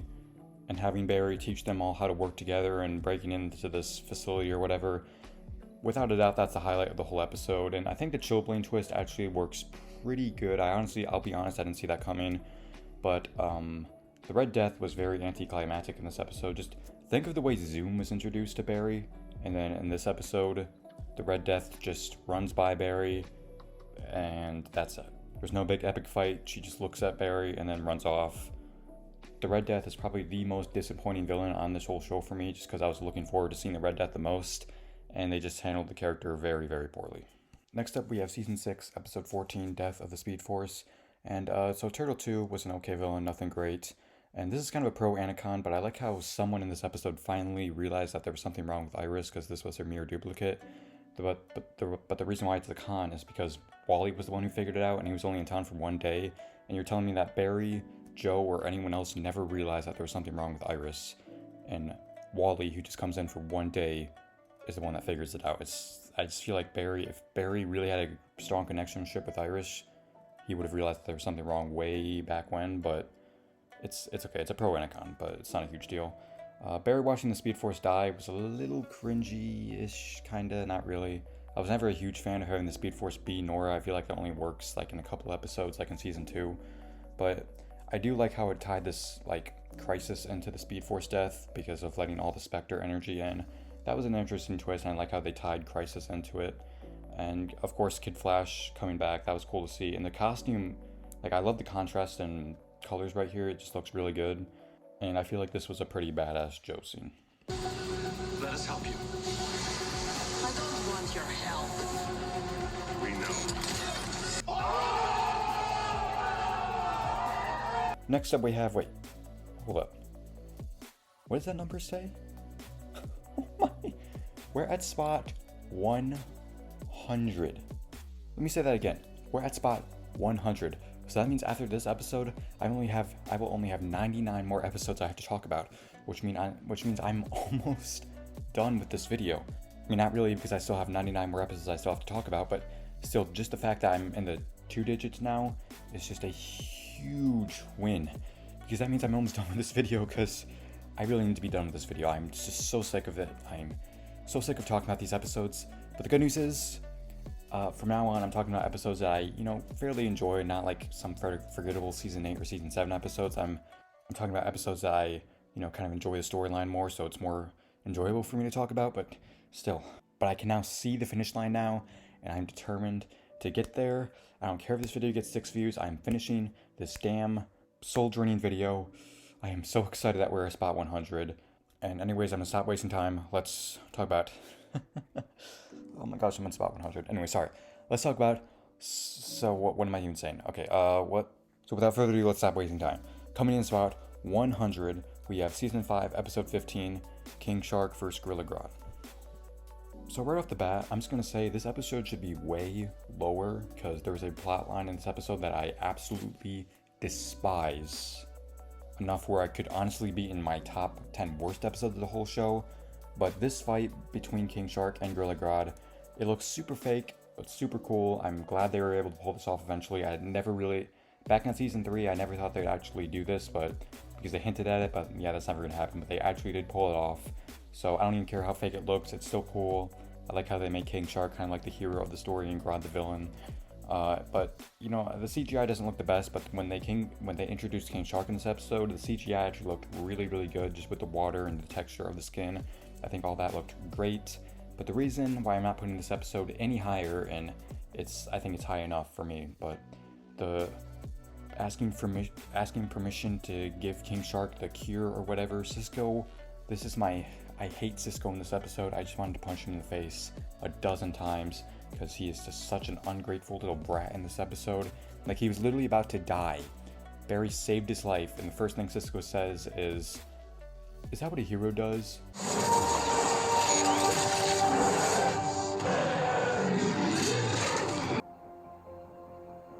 Is that what you think a hero does? Is that what you think a hero does? He was gonna eat you, Cisco. What was I supposed to do? Is that what you think a hero does?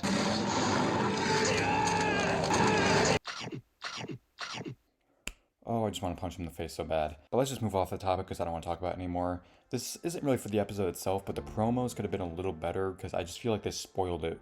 Like, imagine like if you went into this episode knowing nothing and you just see King Shark vs. Gorilla Grodd and you realize it's going to be a first episode. But the title, I feel like they should have changed the title, changed the promotions, changed the opening to the episode, because in the first minute they like show them fighting and then they cut back to 48 hours earlier. I just think if the promotions would have been, the reactions would have been bigger if the promotions were better, if that makes sense. But I get it, they have to advertise it to have people come to it, but I mean, I feel like they already have an audience. Just surprise your audience. Don't like give it away 4 months prior to when the episode comes out. Coming in spot 99, we're finally in the double digits, and this is also our first season 1 episode. So we have season 1, episode 10, Revenge of the Rogues. Again, kind of what I said a little while back, the Flash could have easily beaten both of them in this episode, easily. And because of that, the episode kind of drags a little bit for me, but it's still nowhere near a bad episode. Like, the fact that there's no season 1 episodes that are in the triple digits should show how much I really enjoy season 1. But it's cool to see like Captain Cold robbing places and just, he doesn't want to steal anything, he just wants the Flash to show up. It shows his obsession with that person. And the end battle, even though it could have easily been stopped, I thought was decent because it's the first time like the public really knew about the Flash. And Star Labs like helping out the police with creating these shields type thing. I thought that was kind of cool and something different than Star Labs just kind of being isolated and doing their own thing. Next up, we have season 4, episode 11, The Elongated Man Arises. So this is one of Ralph's bath. Okay, I'm just gonna start over. Next up, we have season 4, episode 11, The Elongated Man Arises. I think this is one of Ralph's best episodes. I like the relationship between Barry and Big Sur. That was really cool to see. And Trickster and Prank were good villains, but nowhere near as good as Mark Hamill. And I wish we could have gotten more Mark Hamill. Like, he wasn't in this episode, so I think if he would have been in the episode, I could have put it higher. But it's just, I feel like there's just something missing. But the set design and production, like, design in this episode is really good, and I also really like the lighting in this episode. Next up, we have season 1, episode 18, All-Star Team Up. And I love how Barry knows Dr. Wells is somehow responsible for his mother's murder, but it still has to work with him. It creates such an eerie vibe. I just love it. And seeing the Ray in this episode is also pretty cool, even though it's pretty similar to Ant-Man, but it's not a huge deal. And the opening to the episode is really good. But the Bug Eye Bandit, definitely, without a doubt, the weakest villain from season 1. And I feel like Iris was a little hard on Eddie in this episode, but I guess it can be a little understandable. I'm just going to talk about it right now. I never really liked the storyline of, don't tell the love interest what your real identity is, because it's going to put them in danger, but it's so dumb. Like, why would they think that? Like, if you tell them who you really are, they can prepare themselves for a threat if it ever happened.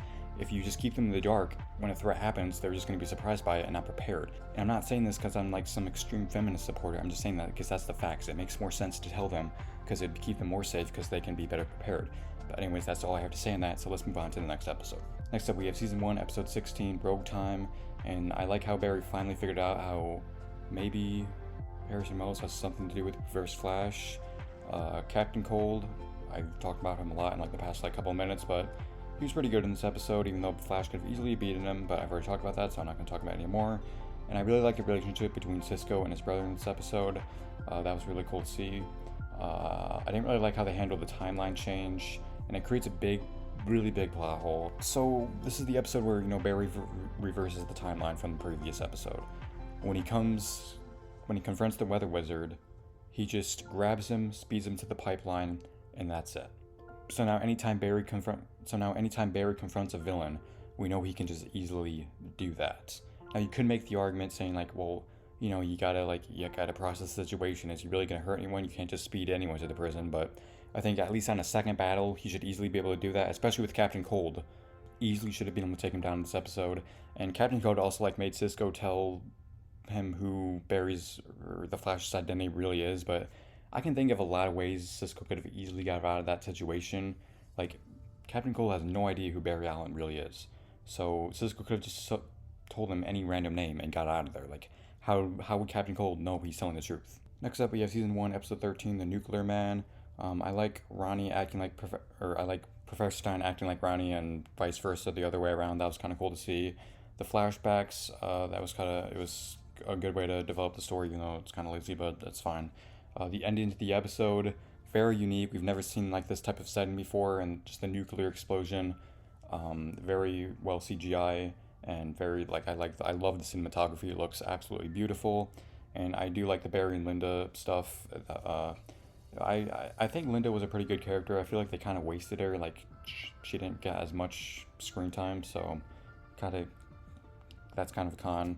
And the way Cisco and Joe learn about what happened the night Barry's mother died is a little unbelievable, even for me. Like, even for the show, I feel like they could have handled that a little differently. Next up, we have Season 1, Episode 14, Fallout. General Eiling was a very good villain. He's just so, they just make him so unlikable. And Clancy Brown, who plays that character and also plays the Captain Hadley in Shawshank Redemption and also voices Mr. Krabs in SpongeBob, does such a great job in this role. I really wish we would have seen him more in later seasons. And I absolutely adore the ending to the episode where the Reverse Flash takes General Eiling to Grodd's sewer hideout thing.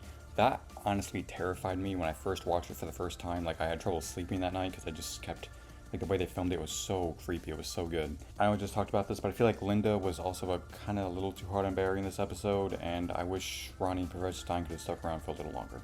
Next up, we have Season 1, Episode 4, Going Rogue, another Captain Cold episode, and I'm kind of just saying the same thing, but I feel like Barry could have easily been able to stop him. He still brings something new to the table, and I do like the train ending battle. The soundtrack was really good in that scene. I do listen to it occasionally, and I do like the twist of, I like how Cisco was bluffing with, he thought he had a gun, but it's really just a vacuum cleaner.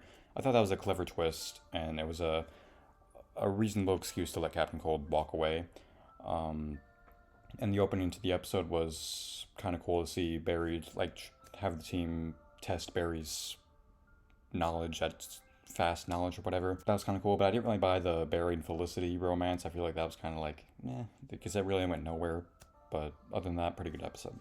Next up, we have Season 4, Episode 4, The Elongated Journey into the Night. Ralph was great in this episode. I think this was a really funny episode. Season 4 is definitely one of the more comedy-based seasons. I do like Ralph's redemption storyline in this episode. He was a dirty cop, but then they kind of redeemed him to make him his own hero. They tried to fix his past. They couldn't do that in real life, but they did it in this episode. That was cool to see. Soundtrack was pretty good. The Breacher versus Cisco storyline, I thought it wasn't great, but it was decent. I feel like the only negatives is the President Mayor Bell storyline came off a little too cringy and corny Saturday morning cartoon type vibes, but it wasn't a huge deal. Next up, we have Season 1, Episode 5, Plastique, and it was a different type of episode than Villain of the Week. They introduce us to this Beth character who we think is going to be the villain, but she's actually just trying to get some help. This is the first episode we got with Barry running up a building and Barry also running in water, so the cinematography in the episode was absolutely beautiful. General Eiling, I talked about him a couple of minutes ago. He was great in this episode. Very well played by Clancy Brown. The only thing I didn't really like about this episode is it just felt very out of place. It didn't really fit into the regular style of Season 1, but that's kind of an extreme nitpick. But every time I watch it, it just always feels kind of out of place. Next up, we have Season 2, Episode 1, The Man Who Saved Central City. I feel like this is as good as a regular episode, but as a season premiere, I feel like it should have been a little bigger, and I kind of wish they would have opened on the portal destroying Central City, because the opening to the episode was fine, but I don't know, I feel like it was just a cheap way to get us into the season. The Atom Smasher effects looked a little weird. They could have been improved a little bit, and I wasn't a huge fan of the Flash just straight up killing Atom Smasher. Anyways, but I do really like seeing Henry get out of jail. That was a very emotional scene, just the music. it's always just puts a smile on my face watching that scene. And something interesting in this episode, I like Thawne's message, you know, giving like the confession of killing Barry's mother. I feel like that was something interesting, and I honestly wasn't expecting that, so that was cool to see. Next up, we have season 5, episode 1, Nora. Flash, Kid Flash, and Excess all running together. That was really cool to see. I'm happy that they pulled off that effect. Flash teaching Nora how to phase. You know, we've seen it before, but it's cool to see Barry be a teacher. And I just think the idea of having your daughter coming to the past to visit your young parents, I think is kind of an interesting storyline in itself, even though it really like goes against all the timeline rules we've had in season 2 and season 1. But nevertheless, it's still cool to see, even though it does introduce a huge amount of plot holes. The casting for Nora, I think, is great. I know I talked about this earlier, but she does almost look like a mix between Candace Pat and Grant Gustin, so casting, really good, but I feel like she should be a little younger because she acts like a child most of the time, even though she's older than both Nora, or Iris, and Barry, but it's not that big of a deal. Next up, we have season 2, episode 12, Fastlane. Dr. Wells stealing the Flash's speed and giving it to Zoom, and this Zoom effect right here looks absolutely beautiful.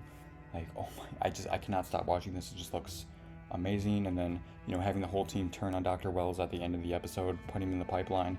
But then I love how they like solved it. They like just, you know, they don't let that storyline go on any longer. They realize, you know, Harry is just trying to help his daughter. Like, he's trying to get back together with his daughter because Zoom has her and Zoom could possibly kill her. So I like how they realize that at the end of the episode and let him go, and then they realize we have to go to Earth 2 to try to solve this. All really cool to see. Iris getting stabbed, I thought the cinematography in that scene pretty good. Wally getting to know Iris, all that stuff pretty good. So sorry that I keep saying pretty good. I'll try to change up my vocabulary. Tar Pit I thought was a good villain, but he was kind of silent in this episode. Like the ending, like he just gets punched in the face, then he's done. So I feel like that was kind of a lazy way to wrap up the storyline, but overall, pretty decent episode. Next up, we have season 5, episode 5, All Dolled Up. Ragdoll was a great villain, but they never really figure out a good way to defeat him. Like, he just kind of gets defeated in the most lame ways possible.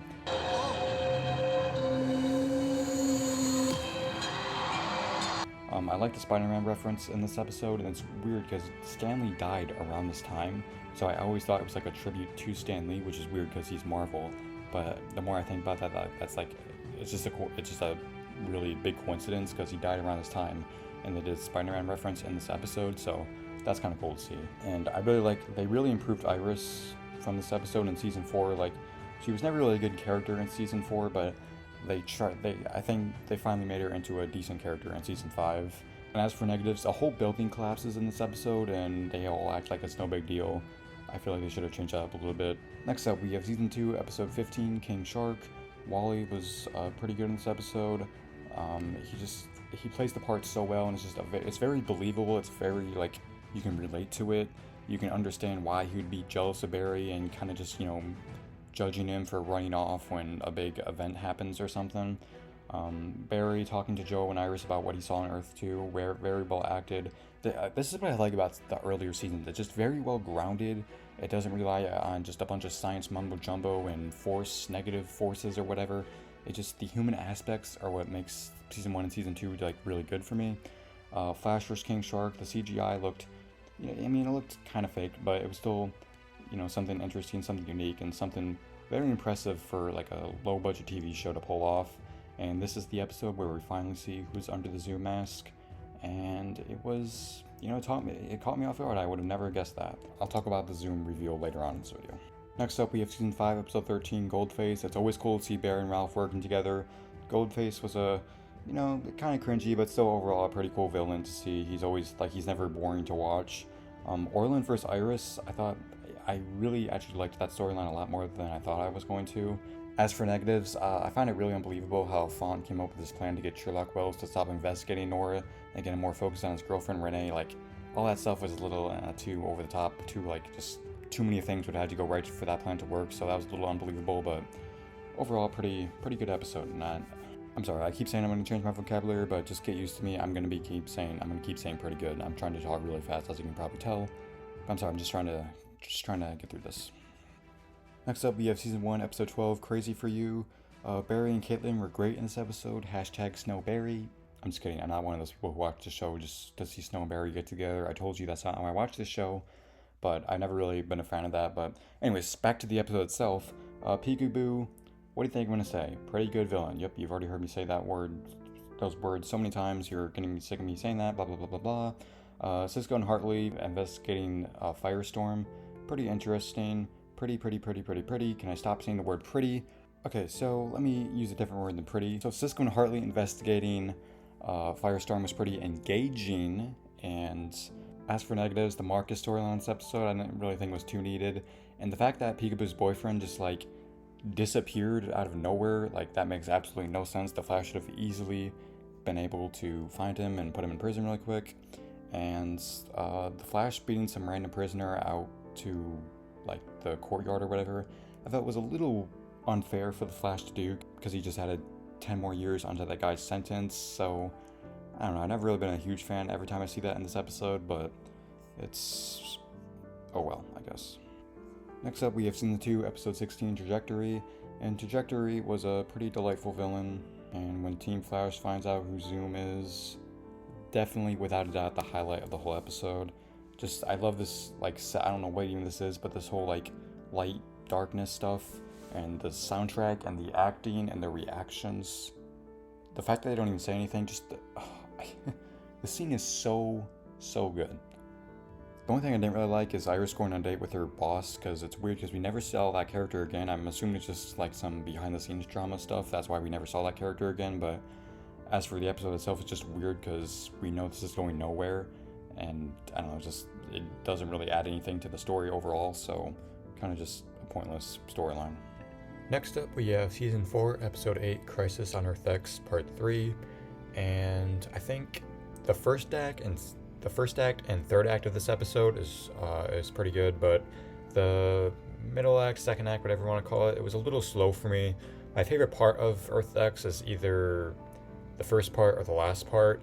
This part falls like right in the middle. It was cool to see the Ray and Flash running together, and the Season 4 suit looks super good, and it's cool to see a different version of Captain Cold.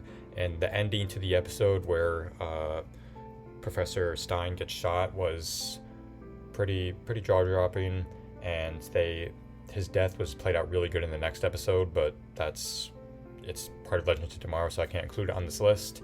But overall, I think Crisis on Earth X is it's probably one of my favorite crossovers, just because it's the most grounded, and I feel like I kind of wish Crisis on Infinite Earths would have been more like this. Next up, we have Season 5, Episode 12, Memorabilia, and Barry and Iris walking through the Flash Museum was really breathtaking to see, and to see the Reverse Flash suit hunt Barry and Iris it's kind of, you could argue it's a little cringy, but this shot right here looks absolutely awesome. And I'm telling you, if they would have had all the suits hunt Barry, like the Savitar suit, the Zoom suit, I would have, without a doubt, put this episode in the top 10 or maybe top 20 and any of those two. But that would have been awesome, but I understand, like, they can't. The season focused more on the Reverse Flash, so it makes sense why it would just be the Reverse Flash costume. But without a doubt, you can really just call it now the man in the yellow suit, or just the yellow suit. Orland was pretty good in this episode, and Young Grace was also pretty good in this episode. Shit, I just said pretty good. I need to stop saying that. But yeah, and I also like how, like, earlier in the season, Nora said her childhood was really rough. Iris was just like extremely mean, but like in reality, Iris was really actually pretty nice. It's just, a child's mind makes everything worse than it really is. So I like how they kind of made Nora being over dramatic, because usually, like, in movies and TV shows, like, the character's always right, but in reality, like, it's not really that. But I like how they made that choice and making Nora wrong, and it's just her childhood memories, like, making it seem like Iris was bad, but in reality she was really just depressed that Barry was gone.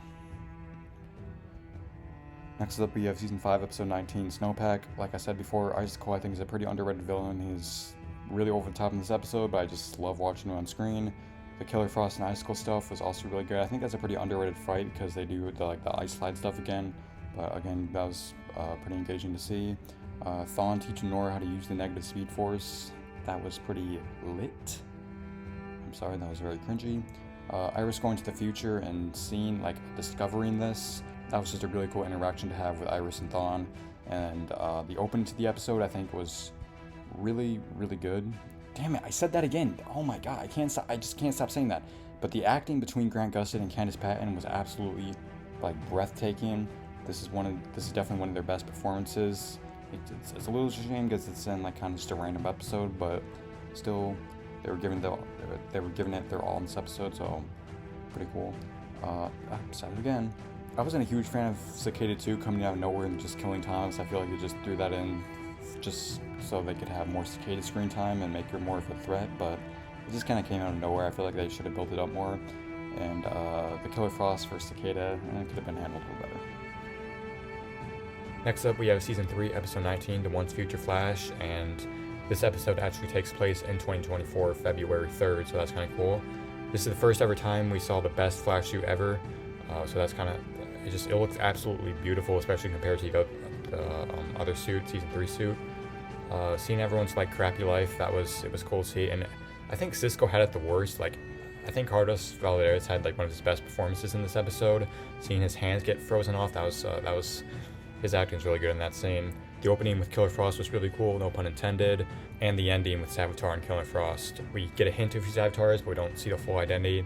The only thing I didn't like is I feel like the Mirror and Top storyline wasn't really needed, and the way they got defeated was pretty pathetic, so I feel like I kind of wish we had better villains in this episode. Next up, we have Season 1, Episode 2, Fastest Man Alive. Multiplex, while not being a great villain, was still interesting. He's a one-and-done villain, so we never saw him again, but for the time we had him, he was pretty cool.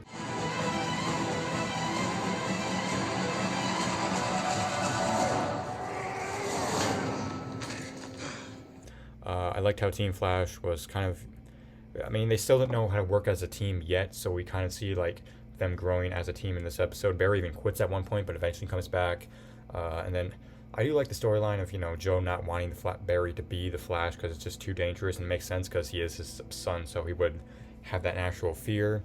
I don't really have any major problems with this episode, just the fact that, like, this is just like one of your typical Season 1 episodes. You have villain of the week, Barry loses to him, Barry wins at the end, and then you have some drama in the middle. Nothing bad with that formula, I have no problem with it at all, but, like, I don't want to put it any higher because I just feel like all the episodes above it are a little better, but no major problems with this episode, just run-of-the-mill Flash episode. Next up, we have Season 2, Episode 10, Potential Energy. Turtle was a cool, and honestly, probably one of the more creepier villains we've ever got on the show. The thing he did with the thing he did to his wife is pretty unsettling, and it kind of always creeped me out when I first watched it. This is definitely one of Patty's best episodes. I like the relationship between Joe and Wally in this episode, and the Reverse Flash, the end of the episode, Reverse Flash coming out of the timeline. I remember when I first saw that, I was so excited to see him back, especially because he was playing by Matt Fletcher, so it makes sense it's not Tom Cavanaugh. And as for negatives, I ranted about this like a couple minutes or hours ago, but Barry should have just told Patty the truth. I talked about this later, but I'm not going to talk about it again, but it makes no sense why Barry wouldn't tell Patty he's the Flash, so that's just always kind of annoyed me, but anyways. And this is also the episode where we get that famous blooper. Barry, we haven't figured out how to neutralize the Turtle's power. Shut up, Jay. Next up, we have Season 5, Episode 11, Seeing Red. Cicada's breaking Nora back. Nowhere near as how good Zoom broke Barry's back, but it was still, Grant Gustin's acting and the stunt doubles they used, it looked pretty convincing, so that was cool to see. And I'm usually not a huge fan of this, but I like the redemption they did with Snake Eye. They made him like an actual character, not just a generic, weird henchman villain thing. I like how they made him, like a sympathetic character, and you actually feel for him. And it was cool to see Peekaboo back again, and it was interesting what they did with the character. I thought they were going to go the route of making her a hero, but they actually did a twist. Like, she only cared about herself. She didn't help anyone get on the helicopter, so I like that little touch they had in the episode. But, Cicada, he should have been stopped in this episode. He's not like a terrible villain, but just I wish they would write it in a way where he can't just escape so easily. Next up, we have Season 5, Episode 3, The Death of Vibe. Cicada, honestly, one of his best episodes, if not his best. The opening to the episode was amazing. To see the Flash Museum, all those costumes, it's a terrible thing to do in real life, but for the show it's fine. Just to see all the villains and the costumes and stuff. Sherlock Wells, not my favorite Wells, but he brings something new to the table. He's not just your typical scientist. I like how they went the more detective approach with him. So we have season 5, episode 18, Godspeed. First time looking at Godspeed, and I was so close to going this episode not knowing anything, but then I saw like a promo for it like a couple minutes before I watched it, and I saw what Godspeed actually looked like. I wish I could have gotten the reaction inside the actual episode, but that's for another story for another time. But it was really cool to see Thawne teaching Nora how to defeat Godspeed. And just to see Thawne in that teacher position again and not just a generic bad guy was cool to see. Barry leaving Nora in the future. It's pretty messed up for Barry to do that, but it makes sense. And of course, seeing the Flash Museum again, pretty cool. Future Nora, I don't know, she almost seems like Velma in this episode. I don't know, she just came off kind of a little annoying. And Godspeed, looking at what they did with the Red Death is nowhere near as bad as the Red Death, and I feel like his introduction should be a little bit different though, but overall a pretty good episode. Next up we have season 1 episode 6, The Flash is bored. Next up we have season 1 episode 6, The Flash is Born, and Girder was a pretty good villain. He's not just a random villain off the street. He has a connection with Barry because he was his childhood bully. That was a nice touch. Barry and Eddie working together. We didn't get much of that, but it was cool to see in this episode. And I also like the, side, C storyline, if you will, with Joe and Dr. Wells, Joe wanting Dr. Wells' help to find Barry's mother's killer or whatever. That was a cool touch. Next up, we have season 2, episode 22, Invincible. I really like the touch of, this is the episode after Barry went into the Speed Force, and now Barry just feels like he's invincible. He can do anything. He's just a ball of sunshine until Zoom completely destroys him at the end of the episode by killing his dad. Just to see him have such a high and then just crash land into just pure hatred, I think is awesome. And then to see his reaction in the finale. We'll talk about that and probably who knows, but the episode itself, the second act, for negatives, it was really disappointing to see all the huge meta army be defeated in 10 seconds. Not gonna lie, pretty disappointed in how they focused on Siren, whatever, I forgot the name, but not a huge deal, but I would have preferred more meta apocalypse type stuff. But it was cool to see. It was cool to see Wally trying to help people because he feels like this is all his fault. So that was at least kind of cool. Next up, we have season 3, episode 8, Invasion. This is probably my favorite part from the Invasion crossover. It's not my favorite crossover. I think my favorite would probably be Crisis on Earth X, but definitely my favorite part from this crossover. Flash and Arrow versus all the mind-controlled heroes. That was the CGI. Didn't look really real. It didn't look real, but it didn't look real, but it was still. It's so fun to watch. And I really like Oliver staying with Barry after everyone wants to leave him because they found out what he did, creating Flashpoint and erasing Diggle's son or whatever. It really shows their connection, and I like that touch, and it always just makes me respect Oliver. And this is the first time seeing Supergirl with the Legends and Arrow, so that was all cool to see. Cisco was really annoying in this episode. He almost feels like a villain almost, but it works with the story, but it is always just annoying to watch. Next up, we have season 8, episode 2. It makes me mad because this episode is really good. The rest of season 8 is just a bunch of forgettable meh episodes, and clearly the people behind season 8 had talent because they could make good episodes like this, but sadly they just focused on other dumb, boring storylines. Because this episode is really good. Barry thinking he's insane at the end, realizing that Joe is dead, and everyone being all pissed off at him because he doesn't, he's just playing it off as a joke, but then he realizes he's going insane. Star Labs gets shut down in this episode. They have no home base. They pretty much lose everything. And then Barry just, he goes crazy. The only negatives is Despero was a little over the top, and something I don't like about the later seasons is that all the random villains of the week have very over the top powers. What I like about the earlier seasons, it was more grounded. The villains of the week were just wearing regular clothing. They didn't have these over the top costumes or whatever, but not a huge deal, but definitely one of the better episodes from season 8. Coming in spot 69, we have season 7, episode 16, POW. It was cool to see Diggle return because we haven't seen him since, we saw him in the marathon episode, but we haven't seen him since season 6, and this is season 7, but it's been a while. It's COVID, all that stuff happened, so it's cool to see him return. This is also the last time he ever saw the pipeline in the whole show, and so that's kind of a bummer. I always like that, set, but whatever. The Godspeed suit does look really good in this episode. I like the chat between Godspeed and Flash while he was in the pipeline prison. The lighting just looked amazing. I didn't really care for the time sickness stuff, though. I forgot it was introduced all the way back in season 7. I think it concluded till season 8. I hate that storyline so much. But the episode overall was pretty good. Next up, we have season 6, episode 8, The Last Temptation of Barry Allen, part 2. So Bloodwork's final form actually looked pretty, it looked real. A lot of people, criticize they don't like the design, but I think it's the perfect Bloodwork design you could get. This is the final build up to Crisis, and one of my favorite parts about season 6 is the build up to Crisis, and just seeing them all sit around talking about old times. It was almost brought a tear to my eye. It was just really cool to see, and then have all the sky, and then when all the skies turned red. And if you really think about Ramsey's plan, for a smart guy he is, for as smart as he is, his plan really doesn't make any sense. He wants everyone to live forever, but in doing so, he's making everyone like a mindless corpse just roaming around the planet. In whose mind does that make sense, especially as someone as smart as Ramsey's? Next up, we have Season 5, Episode 16, Failure is an Orphan. This is probably the best episode with Cicada. And then to see Cicada 2 appear, this is also her best episode, but sadly, this is the peak. Everything else we see from Cicada 2 is just kind of meh.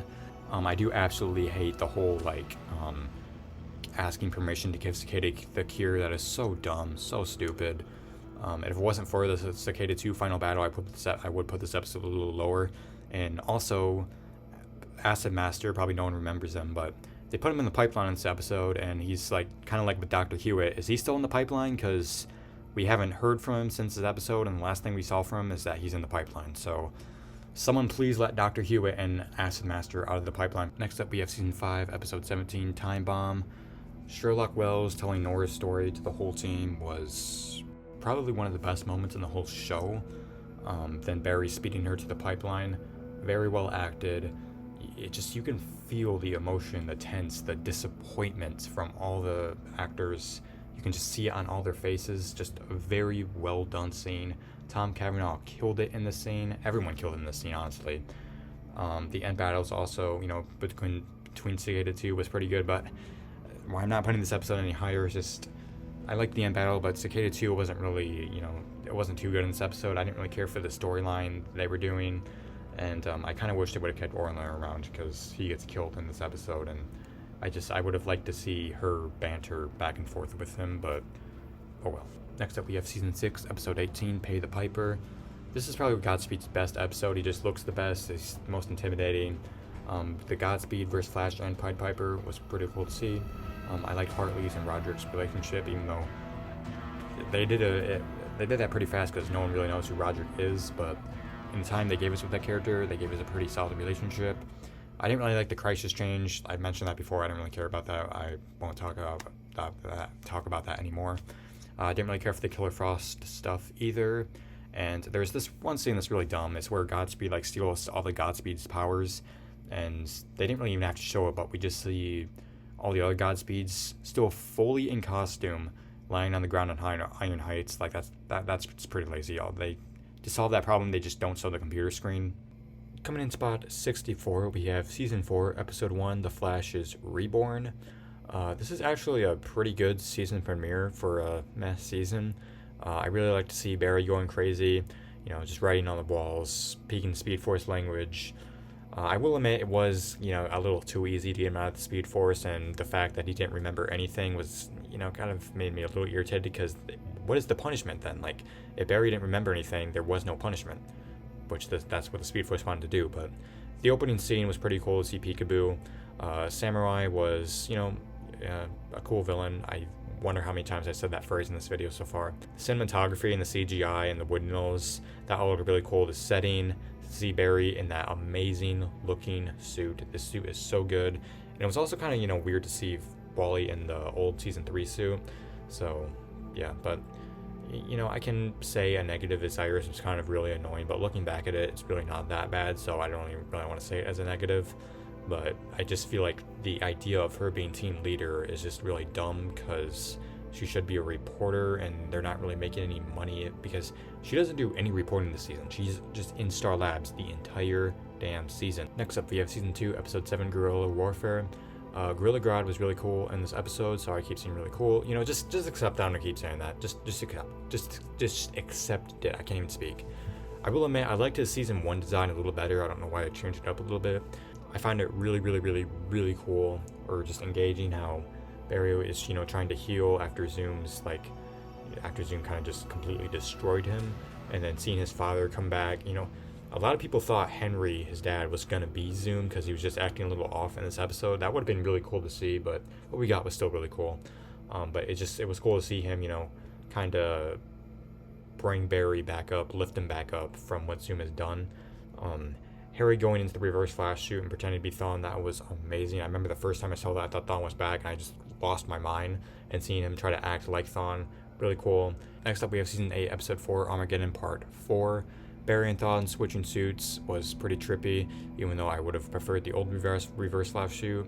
Thawne's plan, you know, Thawne is nowhere near as good as he was in season 1, but his plans still are pretty good.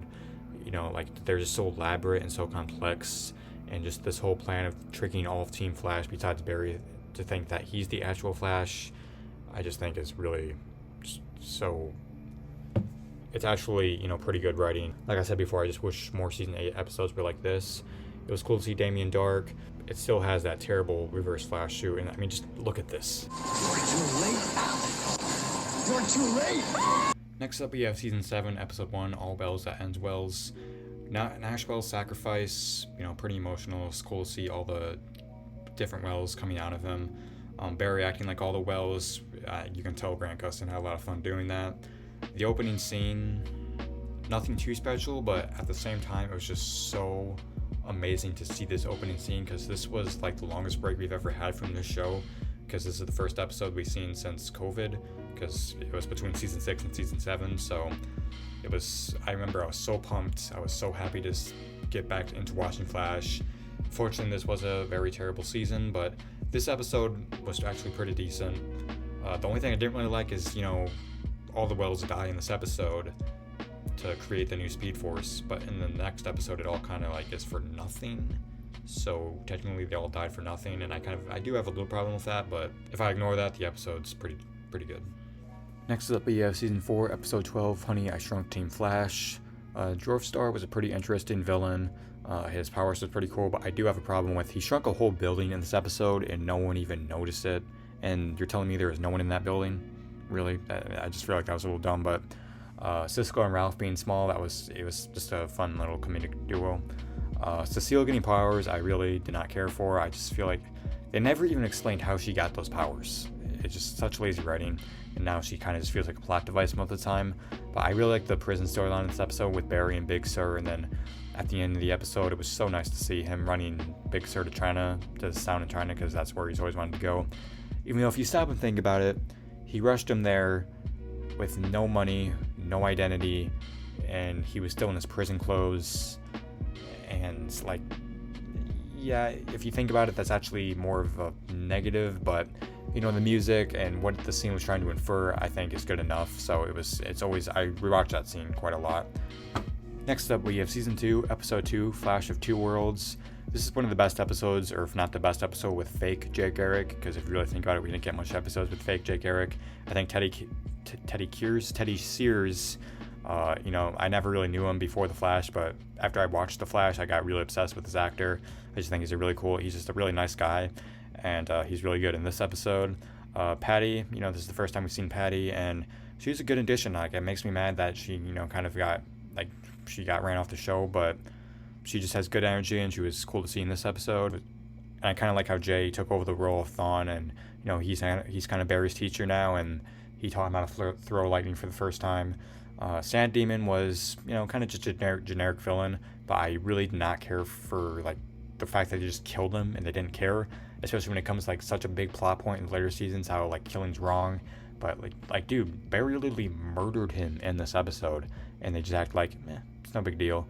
And the fucked up part is, he didn't even want to kill Barry. He's only doing it because of Zoom is forcing him to do it.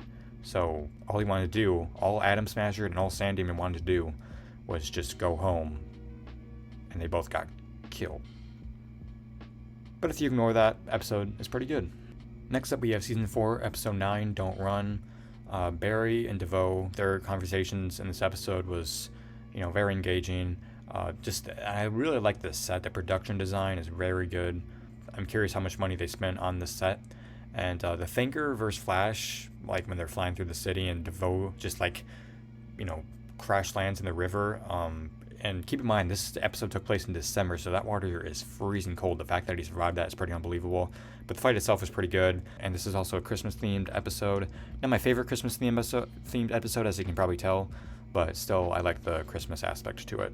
And Barry was, Barry Amunet was in this episode, and I didn't really care for her. And if you really think about it, the episode's called Don't Run, but it makes no sense for Barry not to run at the end of the episode when he finds DeVoe's body in his apartment and the cops breach his place or whatever. It doesn't make any sense, and if Barry would have run, DeVoe's plan would have been screwed. So next up, we have Season 3, Episode 9, The Present, and I swear I didn't do this on purpose, but this is another Christmas episode, so we have 2 Christmas episodes back to back. But yeah, like I just said, the Christmas themed was really cool. The little segment in the beginning of the episode, the Trickster, versus Jay Garrick, that was you can tell the actors had a fun time doing that. It was cool to see the Alchemy reveal, but the only negative is, I actually kind of liked Alchemy, so the fact that he's kind of just gone, we never really see the costume again, that was a little disappointing, but I guess you can make the argument it was good to have that storyline wrapped up. And then Flash seeing Iris die for the first time, it puts a really weird taste in your mouth for the rest of the episode, because Barry knows that Iris is going to die next year, but he kind of just has to play it off all cool for the rest of this episode. He eventually tells her in the next one, but it just feels so eerie, and I kind of like it. Next up, we have Season 1, Episode 11, The Sound Furry. So I really enjoyed this episode. Pied Piper is, a really good villain. He's not just a random villain of the week they find off the street. He has a connection to Star Labs, and he teases at the fact that, Dr. Wells is hiding something, but it's not the secret we think. It's just because he knew the particle accelerator would blow up. I really like the bit in the episode where Pied Piper breaks out of the pipeline, just because I really like the pipeline, set, and just to see it all get destroyed. I was like, oh my, this is crazy when I first saw it. But Joe and Eddie starting to investigate Wells, I also liked that because, it was about time someone starts investigating that guy. Next up, we have Season 4, Episode 7, Therefore I Am. This is probably the best episode with DeVoe and Marlies because it just captures, what DeVoe, what the character of DeVoe should be. And it's just really interesting to see because the first confirmation with Barry and the Thinker is not physical, it's more mental. DeVoe is kind of just mentally destroying Barry, which I think is very interesting. And I kind of wish we would have gotten more of this mental torture from DeVoe, because DeVoe turns his captain, his co-workers against him. He gets slapped in the face at one point, and eventually he gets a sustaining order against both of them.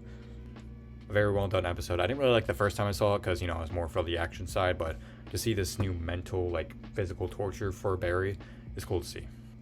Next up, we have Season 5, Episode 14, The Cause of Excess.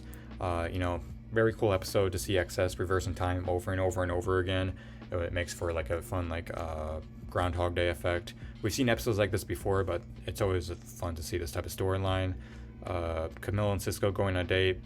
I just like how Cisco realizes, it's cliched, but you just be yourself. Don't try to be someone else, someone that you're not.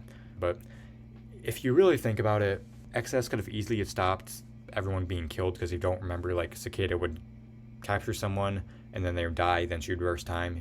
Cicada would capture someone and that just got repeated over and over again. But here's an idea: why not just move them to another Earth? Why not just lock down Star Labs and move them all there?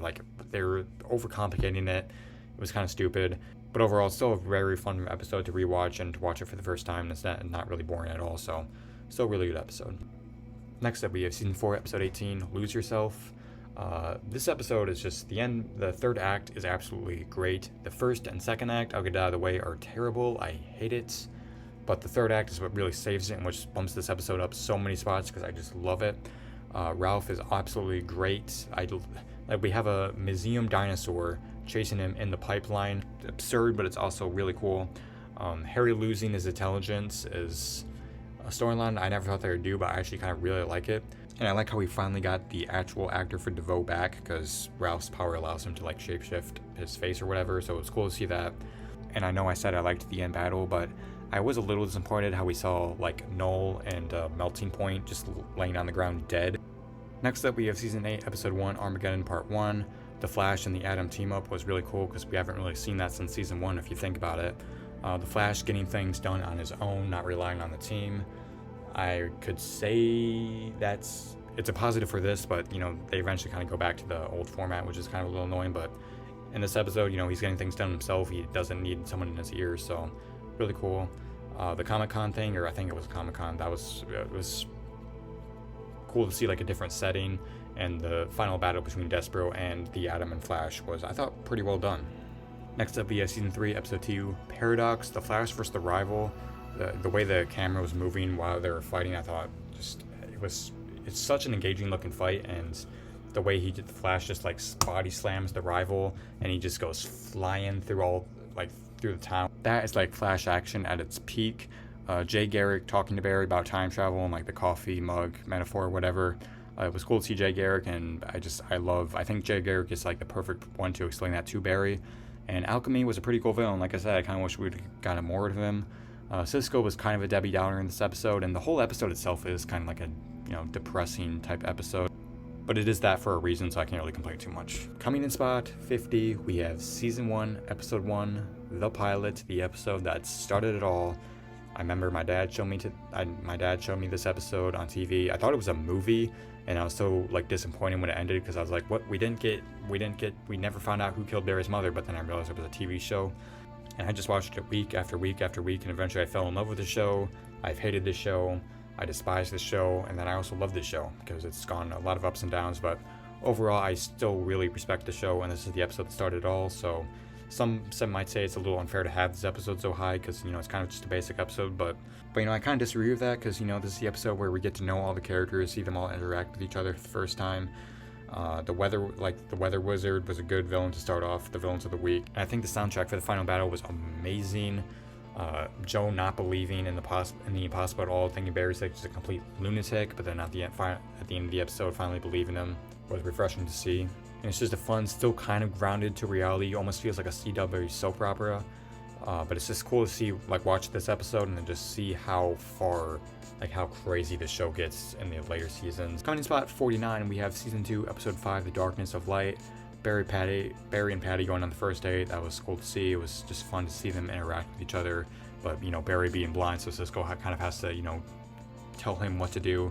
Just fun little bits like that make the earlier seasons so good to watch because we don't really have that type of stuff in the later seasons. It's all just like force and negative force, whatever crap. But Dr. Light was also a good villain. Perry is probably one of my favorite villains aside from Reverse Flash. But the only things I didn't really like about this episode is the end battle was, pretty weak. But overall, just a fun, grounded, character-based episode that I really like. Next up, we have Season 5, Episode 22, Legacy. The final fight with the Reverse Flash was, amazing, I thought. Just the effects that Reverse Flash did, and then leading to Nora's death, seeing Barry's and Iris' daughter die in their hands. Wasn't emotional as I wanted it to be, but it was still, a good way to end the season. I didn't really care for the way Sakei was pushed to the side, and, like I said, the asking for permission for the cure was really dumb, but the fight between the Reverse Flash and the Team Flash was really cool. Next up, we have Season 2, Episode 21, The Runaway Dinosaur. Barry talking to the Speed Force, aka his mother, was, something unique. Sadly, they completely ruined it in their later seasons, but in this episode it works fine. Kevin Smith directed this episode, and I think this is definitely his best directed episode. Barry coming out of the Speed Force, the music in that scene was beautiful. And just the end of the episode, the tease of, Zoom releasing the Meta Army or whatever. Just a good way to hook for the next episode.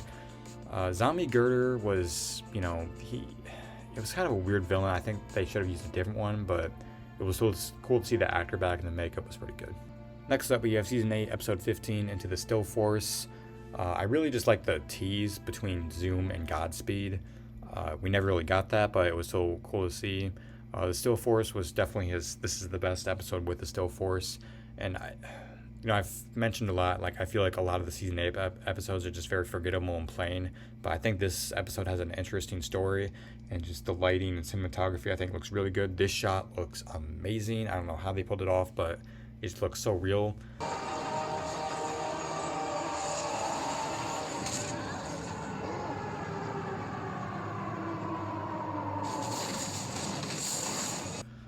Next up, we have Season 1, Episode 3, Things You Can't Outrun. And you might be thinking, why do I have this episode so high?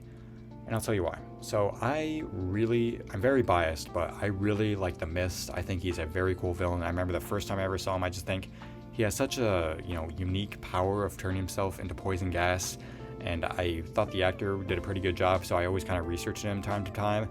And eventually I found out that he's on a show called Barry, and I watched that entire show, which is one of my favorite shows of all time, just for that actor alone, Anthony Carrigan, because he's actually really, really good on that show. He has a accent and everything, and he's just playing a completely different character than he is here. But if you haven't seen Barry, please watch that show.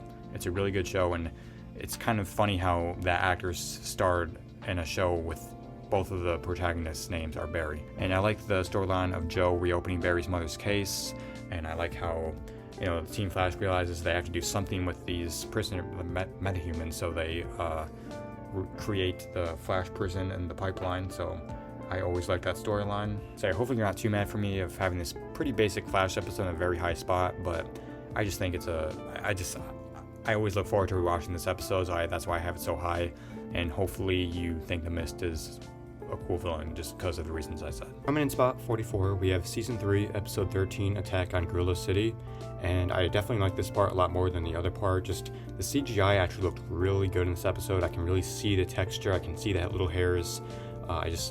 You can tell there's a lot of effort put into this episode than the other one. The Flash vs. Salvador fight, even though I could think of a couple ways the Flash could have easily gotten out of that, it still looked pretty good. Like, it looked so amazing. I could just watch this over and over again. It was cool to see Julian's and Caitlin's relationship in this episode, and it was pretty clever, even though it's kind of a little cringy just to save budget and CGI, to have Grodd talk through the characters so they don't have to animate it and do all the CGI stuff.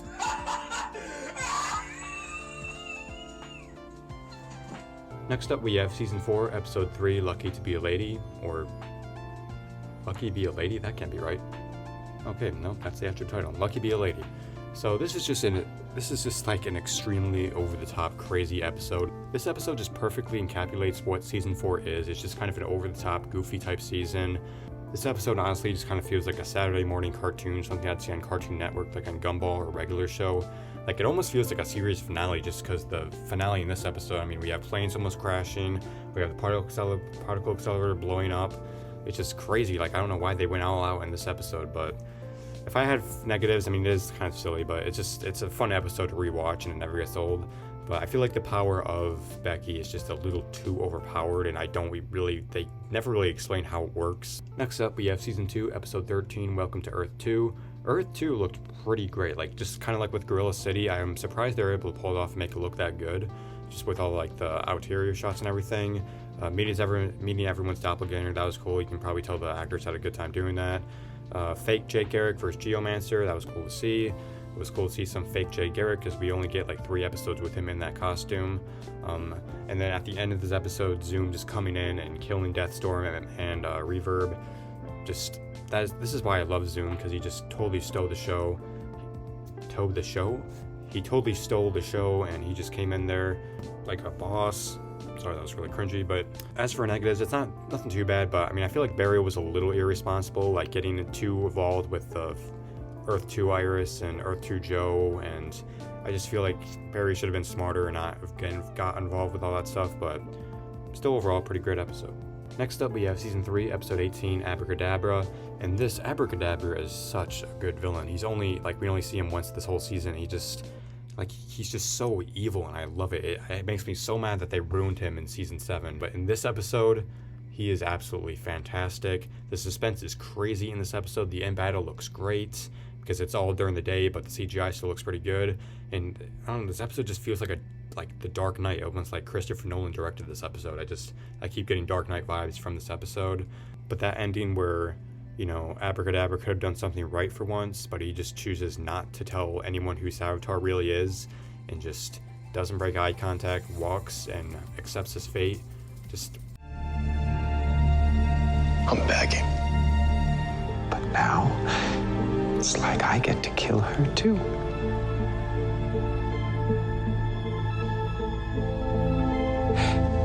If you'll excuse me, I have my execution to attend. Fantastic villain, fantastic fantastic episode. I love it. Next up, we have season 3, episode 23, Finish Line.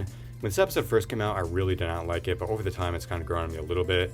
HR death was pretty sad, but I don't know, the whole face swapping thing, that is like the definition of a plot device. I mean, I absolutely hate that whole like twist. Like it's just so unreal. Like I know the show has gotten pretty crazy, but that device is probably the most unrealistic thing on this whole show. I really wish they would have switched that out. And the absolute thing I hate about this episode is Killer Frost killing Black Flash. So dumb. There's no way she would have been able to even see him. He's moving at the speed of light. We could have got this epic Savitar vs. Black Flash stuff, and they just completely ruined it. It's almost like the writers forgot he existed, and they just kind of threw him in that little scene.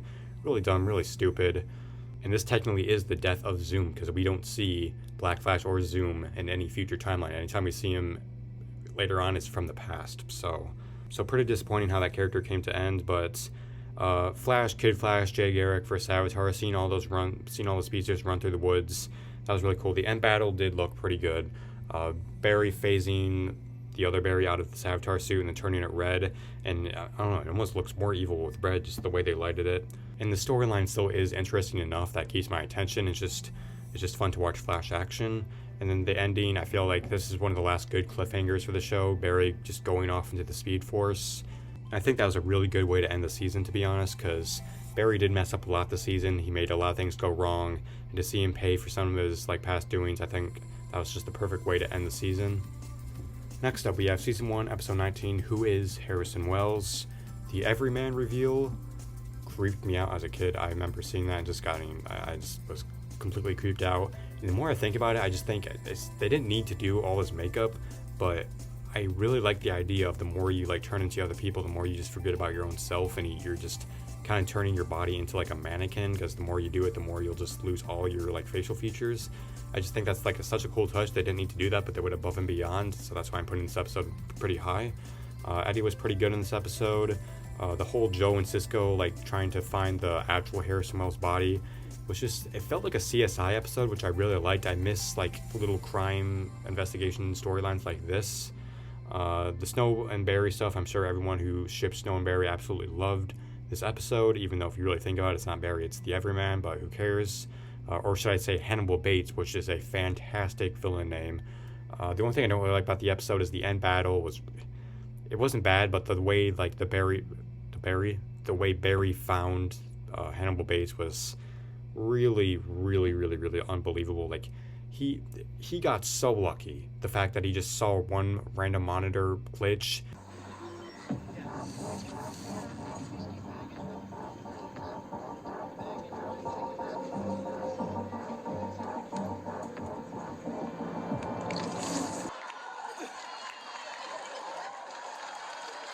Bruh. Yeah, that was kind of lazy writing. They could have probably figured out a better way to end that storyline, but overall, really creepy CSI type episode. Next up, we have season 6, episode 9, Crisis on Infinite Earths, part 3. I can't really decide which part of Crisis on Infinite Earths was my favorite. Overall, it was kind of a letdown, but I still overall enjoyed it. My favorite thing about this episode is easily the Flash 90s running on the treadmill and the flashback to the old Flash TV show. I never even watched the Flash TV show, and I just got really nostalgic for literally no reason. I love that scene. I love the lighting. I love the set. I just love the costume. Everything about that scene I think is just fantastic. But as for negatives, the anti-monitor, the fact that he never appeared in this episode kind of makes me a little mad. And the Flash cameo with Ezra Miller should have happened in this episode. I wish it would have happened on the Flash, not Arrow. That's always just kind of bothering me. And, the world is ending. And Barry is really only with Iris and Ralph and Cisco and Caitlin. He's not with Joe or anyone else. So I feel like I get it as a crossover. It's expensive, all these actors, but I feel like if Barry really knew the world was going to end, he would be with those characters or whatever. Next up, we have season 2, episode 11, The Reverse Flash Returns, and I really wish we would have gotten an episode like this every season, with not just Reverse Flash, but with other villains returning, because Reverse Flash, he's good, but the more we got from him, the more bad he got. But this was still when the Reverse Flash was good, and it makes sense why he's here. He's not played by Tom Cavanagh, he's played by Matt Letcher, and Matt Letcher killed it in this episode. I loved him in this episode. Thawne talking to Harry in the pipeline, the Flash talking to Thawne in the pipeline. Just the acting's so good. The lighting was so good. I love those scenes. And then, you know, Flash and Reverse Flash running in the pipeline, having to send them back. Just a really fun episode. And then it, you know, also gets pretty dark with Francine, Joe's wife's death. The acting was really phenomenal in that scene. And it was kind of a bummer to have Patty leave. I never really figured out if it was like just for a show conflict or something else, but I really did like that actress. I thought she did pretty good on the show. Next up, we have Season 9, Episode 9, It's My Party and I'll Die If I Want To. Damn, that is one long title. Yeah, a lot of people love this episode, and I'm definitely in that same boat. I'm gonna say it though, I was never really a huge fan of the Arrow, so seeing him come back, I wasn't like head over heels, like crying and whatever, but it was cool to see him, but like I wasn't like extremely happy. I was more happy to see Bloodwork because I always thought he was a good villain, but it did make me a little disappointed how we didn't really have any makeup, and there was really no explanation because I thought they set it up so well in season 6. Like there are walls beyond these walls. Like he could have escaped, but he didn't. And I thought they were planning something like it was like a whole Reverse Flash type twist. It was gonna be crazy, but no, he just kind of escapes prison, no explanation, and then they just send him right back with no really conclusion. But if I put that stuff to the side, I really love this episode. This is my favorite scene. But let's see how you fare against me.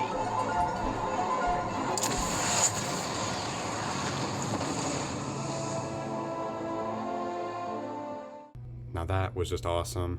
The Bloodwork form still looks really good. Like, I mean, the CGI never really looks fake, and I really love the contrast between the Kid Flash costume and the Flash costume. That's just, I love the contrast so much. The colors just look so nice. And it was cool to see Kid Flash again. I wasn't a huge fan of the negative Kid Flash stuff, but the set design for Bloodwork Nightmares scenes are still really good. And I like seeing just the lighting change, the set change, and all that stuff. But yeah, overall, pretty good episode. It's a shame that more Season 9 episodes can be like this, but oh well. Next up, we have Season 1, Episode 20, The Trap. Thawne's plan finally unfolding. It was so nice to see that. Having the slow build up all season to just see it all explode right here. The whole team thinking that they're ahead of Harrison Wells, but they realized that, nope, he's been ahead of us the whole time. Just, it was so good. This episode can just feel so creepy at times, and just the fact that they worked with this guy pretty much all year, and then they just realize who he is, what he has done, what he's been doing, what he's been planning. It's just, if I have to complain, I think they should have put a little fight at the end of the episode with Flash and Reverse Flash, because they really only fight like 3 times the whole season, so I feel like this episode would have been good for just a little mini fight, but that's just me complaining and being a little brat. But overall, this episode is fantastic. Next up, we have Season 2, Episode 14, Escape from Earth 2, Part 2. I don't think the Part 2 is in there, but a lot of people like the other part better, but I personally like this part a little better just because I feel like Zoom is more menacing in this episode. The scene where, you know, they're trying to figure out the Morph's code from the guy in the iron mask, and then Zoom just comes in there, phases through the glass, grabs Barry by the throat, and then just completely beats him.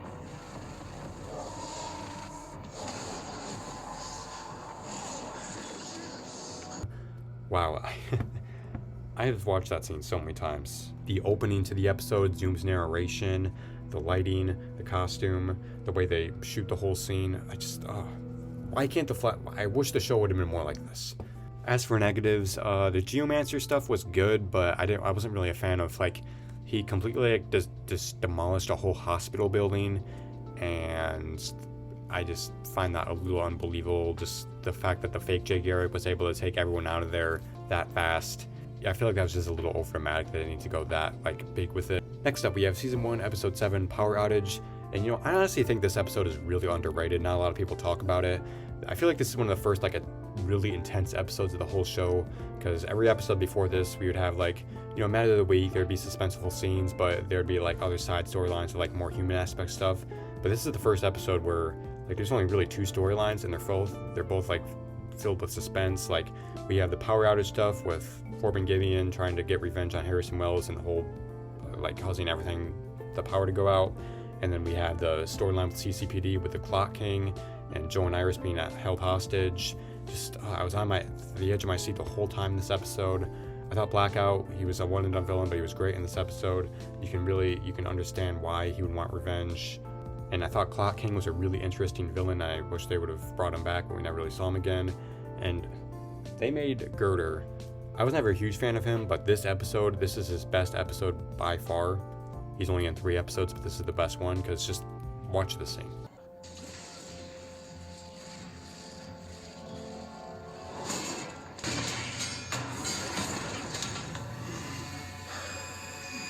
Been dying to punch somebody.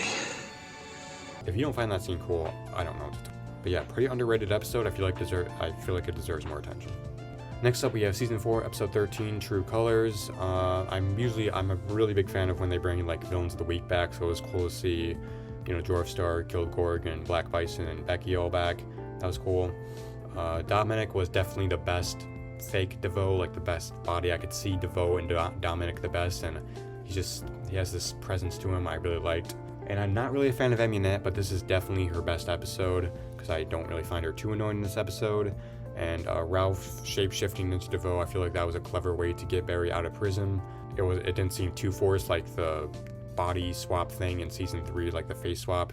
It seemed actually believable, so it wasn't too annoying.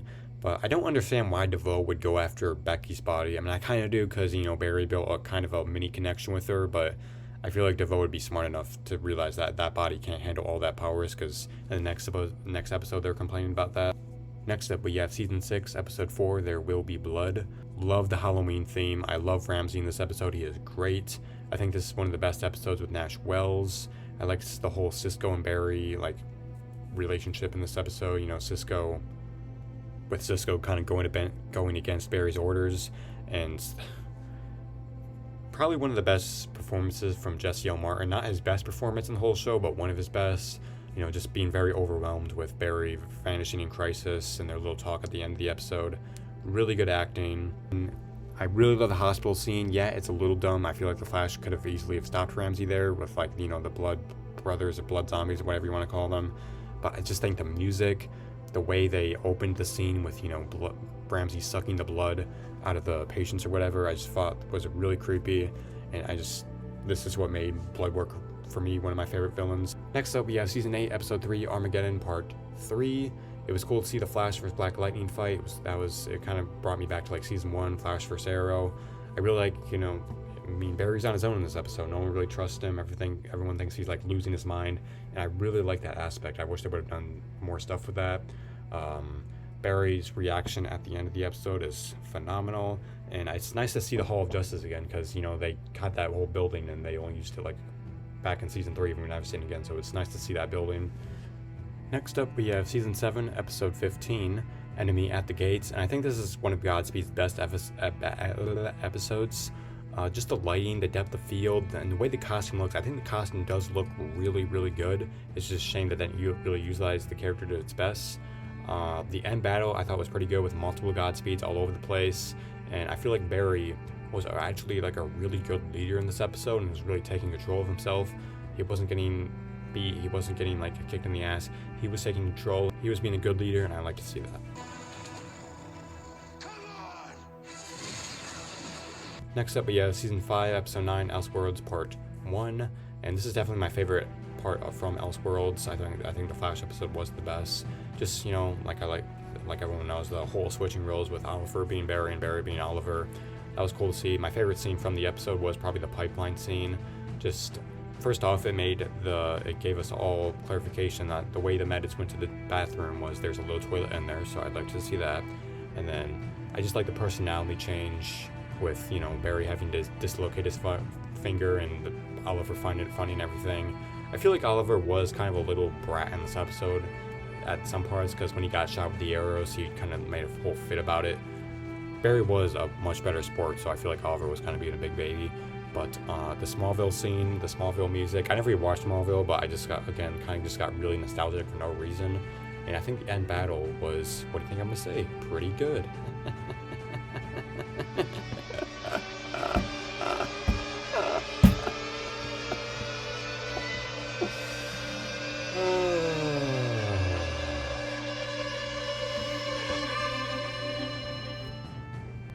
It was cool to see all these powers go all over the place, so yeah, pretty good. But it does not beat the pipeline scene. Next up, we have season 4, episode 22, Think Fast, and that opening scene was absolutely phenomenal. The Thinker solos caught me off guard because the episode before this is a terrible episode, and then we get this beauty of a scene. I mean, this scene is absolutely beautiful. I want to put it higher, but just the middle of the episode is so mediocre, so boring, I could care less about it. But the end of the episode where, you know, DeVoe actually kind of wins, he makes the enlightenment happens.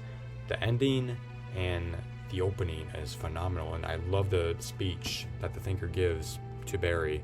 I feel like he should have used a different term than idiot phones. I feel like that's a little dumb for the Thinker, but other than that, I think his speech was done really good. And just the scene, like, just look at this. This is absolutely phenomenal, and it's without a doubt the best thing. I mean, for me, it's my favorite thing about season 4. The Flash Time episode was good, but this scene is just absolutely phenomenal.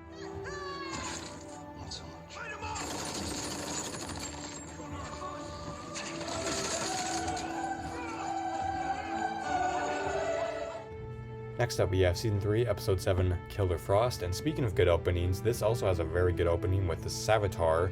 First time we see Savitar in action, you know, just dragging Barry like a ragdoll through the Speed Force, going on top of Star Labs in the middle of a field, and to this random helicopter-based thing. Very good villain introduction. I don't know why the Flash show forgot how to introduce villains. Like, think about how the Red Death was introduced. Like, she literally just ran by Barry, looked at him, and then just ran off. Like, that's not how you introduce a villain. This is how you introduce a villain. Julian was, you know, he was so, like, just evil and such a little brat in this episode, but it just makes you hate the character in a good way. And this is probably my favorite Kevin Smith directed episode. And, you know, I've talked about this before, mostly at the beginning of the video, because a lot of episodes out with this character are really bad, but Killer Frost, not one of my favorite characters, but I feel like this is, you know, she's actually pretty good in this episode, because I can feel like she's human, you know? She doesn't know what's going on, she is trying to fight it off, and I like that aspect to it. And I think the Wally storyline was also pretty interesting. Next up, we have Season 6, Episode 17, Liberation. Without a doubt, the best episode with Mir Monarch, or Eva, or whatever you want to call her. She's just actually, you know, she feels like actually really good villain in this episode, not in any others.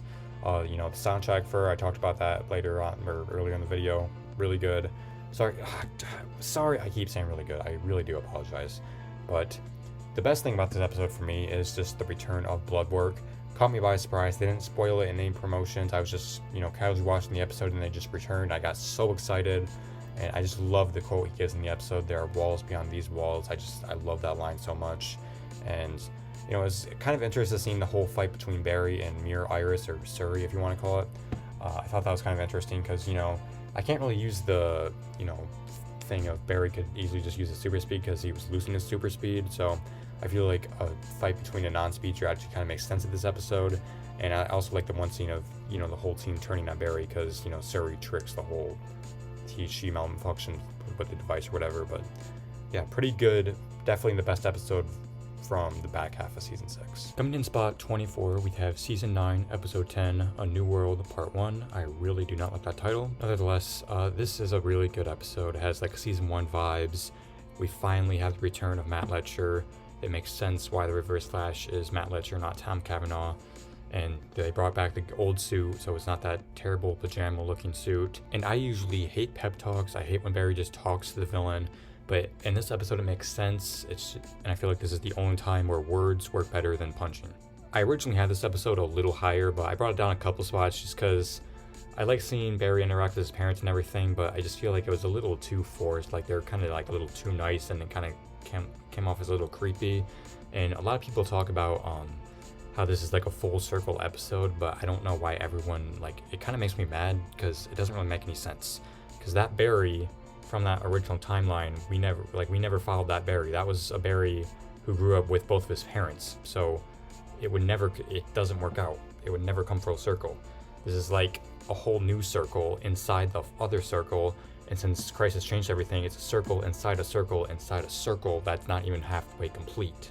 So yeah, a lot of people call it like really genius. It's amazing how everything worked out, but like, it won't work out because the original timeline all got erased. Crisis changed everything, so really nothing is how it was. So I just wish people would realize that. And honestly, I should put this episode even lower, but it's fine. It's not a huge deal. But this scream by Matt Letcher is amazing. It's so good.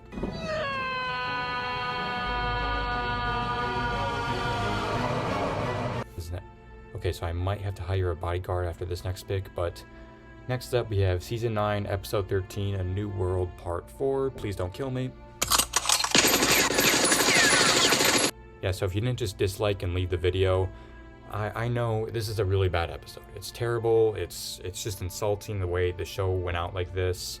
It's embarrassing. The way they took out all the villains is just sad and pathetic. The writing, it's a cringy, it's dumb. I know. So why do I have this episode so high?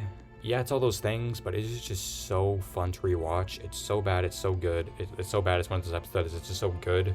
And ever since like season 3, I've always wanted Reverse Flash, Zoom, and Savitar to be in the same scene together and interact with each other. And we did finally get that. Yes, it's cringy. Yes, the acting is so over the top, but I was so, like, I don't even remember the last time I was so excited for a Flash episode, because I usually don't watch the trailers, but I saw that Zoom was in it, so I just had to watch it. So I was so hyped up for this episode, and that opening scene was so amazing. Yes, I know it's cringy, but I was caught up in the nostalgia. I was just so happy, and then I was extremely let down because the way they took out all the villains was just so dumb. But I will say this, at least they're kind of fighting. I mean, they're not doing pep talks, because I'm not kidding. If the way they defeated all the big bads was just each side character would give them a pep talk, I'd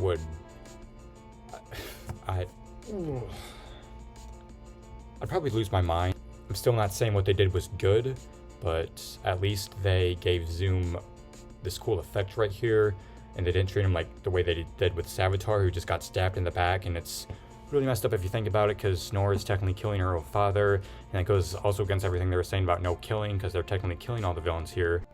Next up, we have Season 1, Episode 17, Tricksters. This episode is so good that even Mavakit didn't even critique it at all. It was that good, even though, I mean, the prison scene, breaking Henry out of prison, was a little unbelievable. But other than that, this episode is fantastic. Mark Hamill was great. The I am your father scene, like, Mark Hamill just has such like a unique role of characters, so for him to say that's just kind of crazy. This is the first time we've seen Alex, his son, but he was a lot better here than he was in the Season 4 episode. And I mentioned this before, but I just love the later episodes in Season 1 because they just feel so eerie. Like, Barry knows that Dr. Wells has something to do with his mother's murder, but he still has to work beside him every single day. And just Barry kind of, in this episode, just doesn't trust him at all. Like, Wells is giving him orders, but he's going against those orders because he just feels like he feels like he can't trust him anymore. Next up, we have Season 3, Episode 1, Flashpoint.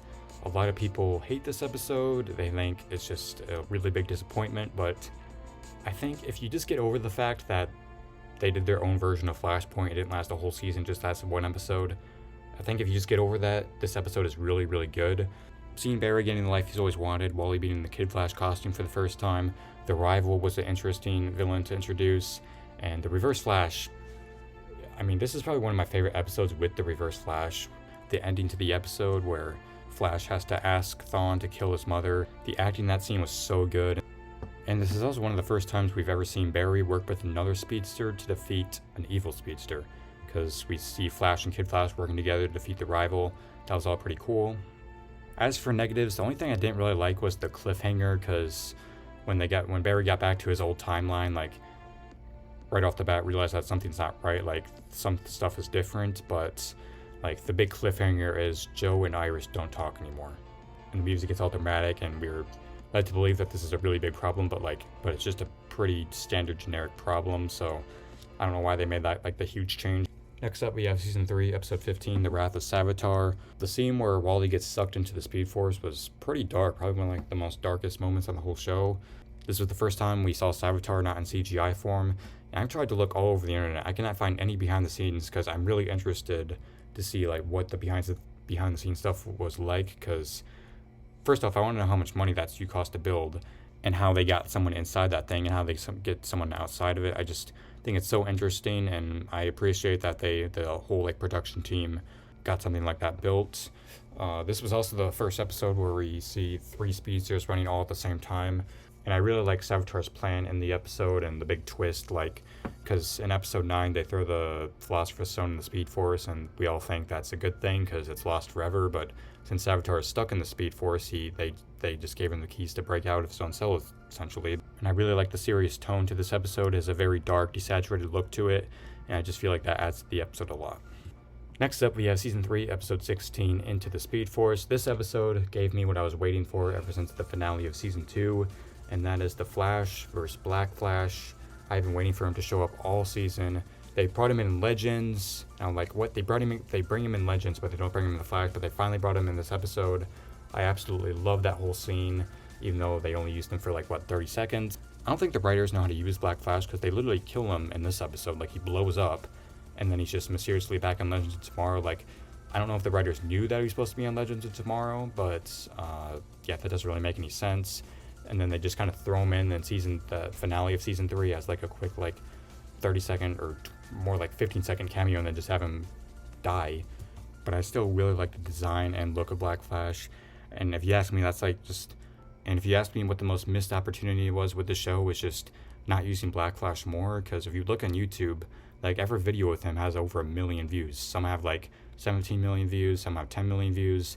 Clearly people want to see Black Flash, and they only gave him to us twice in this whole show. But if I move past all that, the fight itself was pretty good, and this is one of those episodes where they bring old characters back, so I always like when episodes do that. The Flash versus the Time Brave fight, nowhere as cool as the Black Flash fight, but that was still an interesting little fight. And the relationship between HR and Jesse Quick was pretty interesting. I like HR kind of sending Jesse out in the field to verse against Savitar, and the ending to the episode, Jay being a true hero, letting Barry and Molly leave the Speed Force while he just stays in it for a bit to be their prisoner. Just shows how good of a hero Jay really is. Next up, we have Season 2, Episode 18, verse Zoom. Now, back in the day, this was considered a bad episode. A lot of people didn't really like it, but if you compare it to the later seasons, this episode's honestly pretty good. But I can get why people aren't the biggest fan of it, because Barry's plan is a little ridiculous. Zoom's plan, thinking his plan would even work out, because he's just gonna trade in Wally, then get Flash's speed, but Perry could have drugged it or something, or put poison in it. None of them are really thinking, but if I get past all that, it's still alright. The opening scene to this episode is probably one of the most darkest moments in the whole show. Seeing Hunter Zolomond's father and mother, and seeing his father kill his own mother.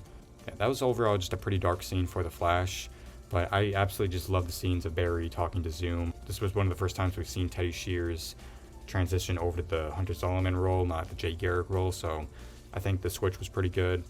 Cisco learning how to use his powers, but being a little nervous at first because he doesn't want to lose himself. Plus, this shot is absolutely amazing. Teddy Shears went all out for the scene, and I just absolutely love it. Next up, we have Season 1, Episode 8, Flash vs. Arrow. And if you're keeping track, this overall is my favorite crossover. It's simple, but at the same time just gives me so much. It was cool to see Oliver train Barry, and then eventually Barry getting affected by Rainbow Raider, and then he just gets all mad. I love Grant Gustin's performance in this episode. It's so fun to rewatch those scenes with angry Barry, and then the actual fight between Flash and Arrow was amazing. As for negatives, I was a little disappointed how we couldn't see Flash and Arrow take down Rainbow Raider. He was just he was shown in the pipeline, and then that was it. But it's not a huge deal. Next up, we have Season 2, Episode 17, Flashback. Seeing Tom Cavanaugh as Thawne again was great, because it actually makes sense why Tom Cavanaugh is playing Thawne and not Matt Letcher. I absolutely love the design of the Time Wraith. It just looks so creepy and menacing. And I think it's kind of a cool theory how Time Wraiths are technically old speedsters. They never confirm it, but I think it could be a valid theory. And Eddie's video to Iris was just probably top 10 most emotional moments in the whole show. It's just very touching to see that scene. And Pied Piper, I'm usually not a huge fan of when they rehabilitate villains or whatever, but I think it kind of makes sense here, and it's cool to see Pied Piper as a good guy, even though they kind of reverse that again in the later seasons, because then he goes back to being a bad guy. And I just like him in this episode the most, because in the later seasons he's just kind of a emo type, know-it-all type guy, and I prefer the nice guy he is in this episode. Overall, if you think about it, this is just technically a bonus episode from Season 1, because the majority of the episode takes place in Season 1, so yeah, really fun rewatch. Next up, we have Season 1, Episode 21, Grodd Lives. I think this is the best performance Jesse L. Martin has ever given on the show. It makes me mad because a lot of people either don't talk about this episode too much or just think it's mid, but I think this episode is absolutely fantastic. And like I just said, Jesse L. Martin gives it his all in this episode, and I think he had a really good interview about this episode. Like I said 100 times already, the later episodes in Season 1 just feel so eerie, and this is probably the most eerie episode just because the sewer and trying to find Grodd in these dark tunnels, and the cat's out of the bag. I mean, that everyone knows Thawne or Dr. Wells is the Reverse Flash, and they're just kind of waiting for him to show up. They don't know where Eddie is. Grodd also looks really amazing in this episode. It was smart for them to keep them in the shadows and stuff and in the darkness. So, and I remember when I was first watching this episode, I was a little disappointed because I thought they were going to take Grodd out with a supersonic punch and it was going to be like a 30-second end battle. But to see Grodd catch Barry's punch and then just throw him to the side, I was not expecting that, and that was just really cool. And then I was also not expecting him to get hit by a train. So yeah, that whole end battle subverted my expectations a whole bunch of times. So, and I think all the Thawne and Eddie scenes work pretty well too. Next up, we have season 3, episode 6, Shade. Quick side note: when I first started off doing YouTube stuff, one of my first videos was ranking all the Flash episodes from season 1 to season 6, which was terrible because I had really no idea how to edit, no idea about space on computers and stuff. So the video ended up being about 5 hours long because I just didn't know how to edit myself down, and I just rambled on and on and on. But I realized my computer couldn't take all that space, so I just had to take the majority of all what I've said and just put on title cards. And I'm looking at some of those title cards right now just to refresh my mind, and this one is just good Wally suffering. Yeah, out of context that might be a little weird, but so yeah, this is very similar to season 2 episode 6 where Zoom is introduced, just done a little not as good, but overall, I mean, it's in the top 15, so it's still a pretty good episode.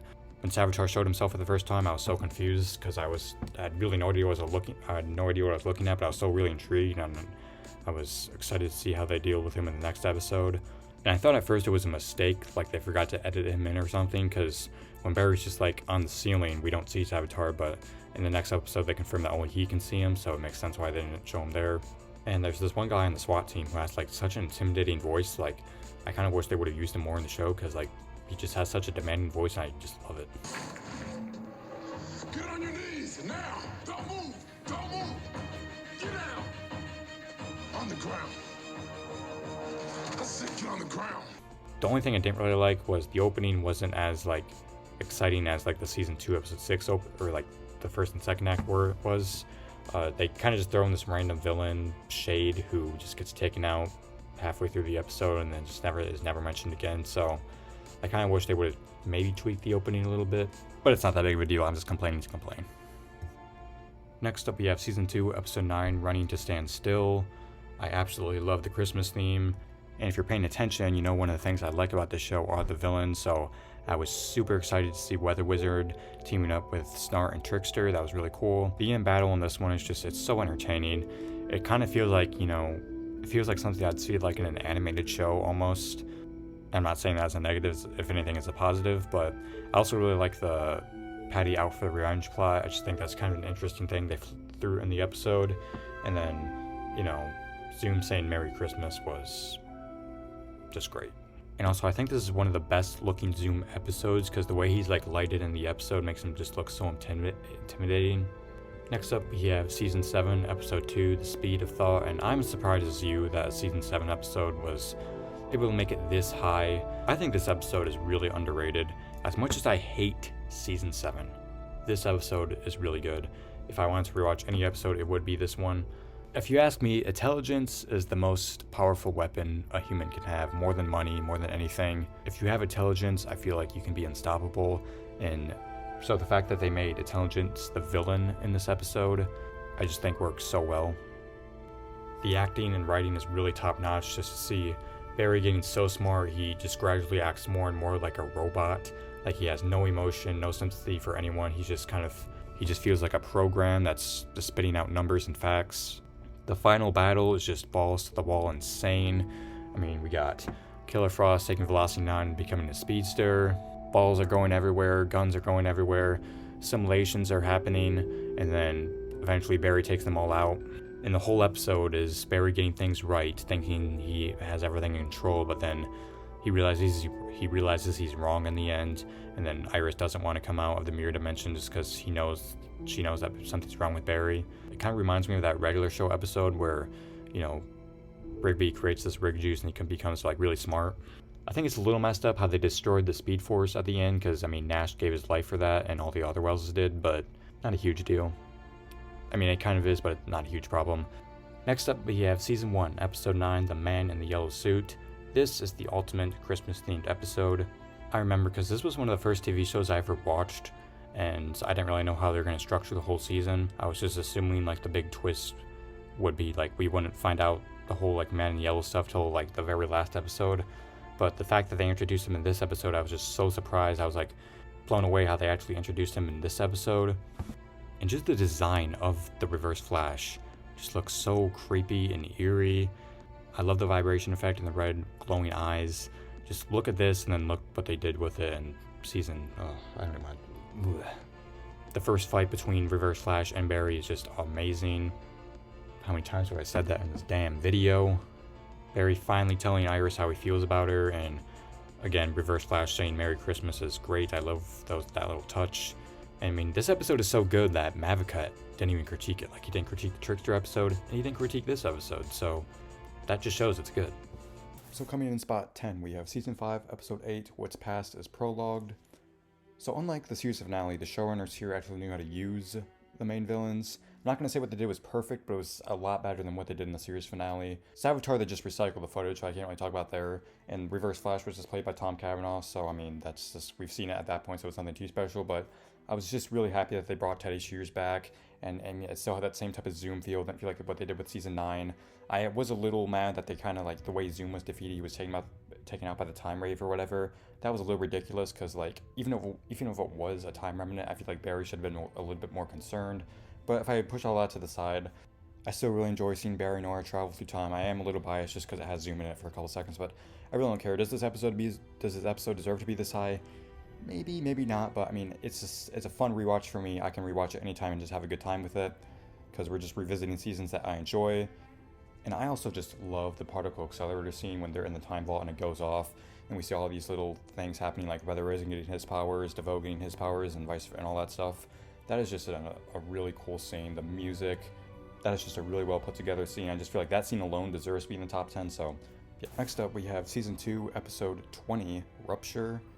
So this was the episode where I decided Zoom is my favorite villain than Reverse Flash, because that jitter scene is just out of control crazy.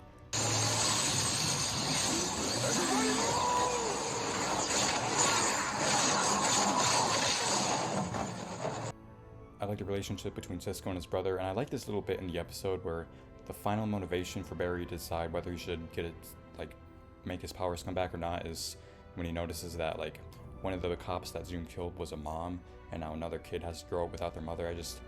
They could have just gone the generic route of having Iris or his dad convince him or something, but I just like that little touch, and it's just a couple words that come out of his mouth, but I just thought it was a very impactful state. And then the end to the episode is just so epic with the music, the lightning, Zoom coming forward to them, and then Barry just disintegrating, everyone thinking he's dead.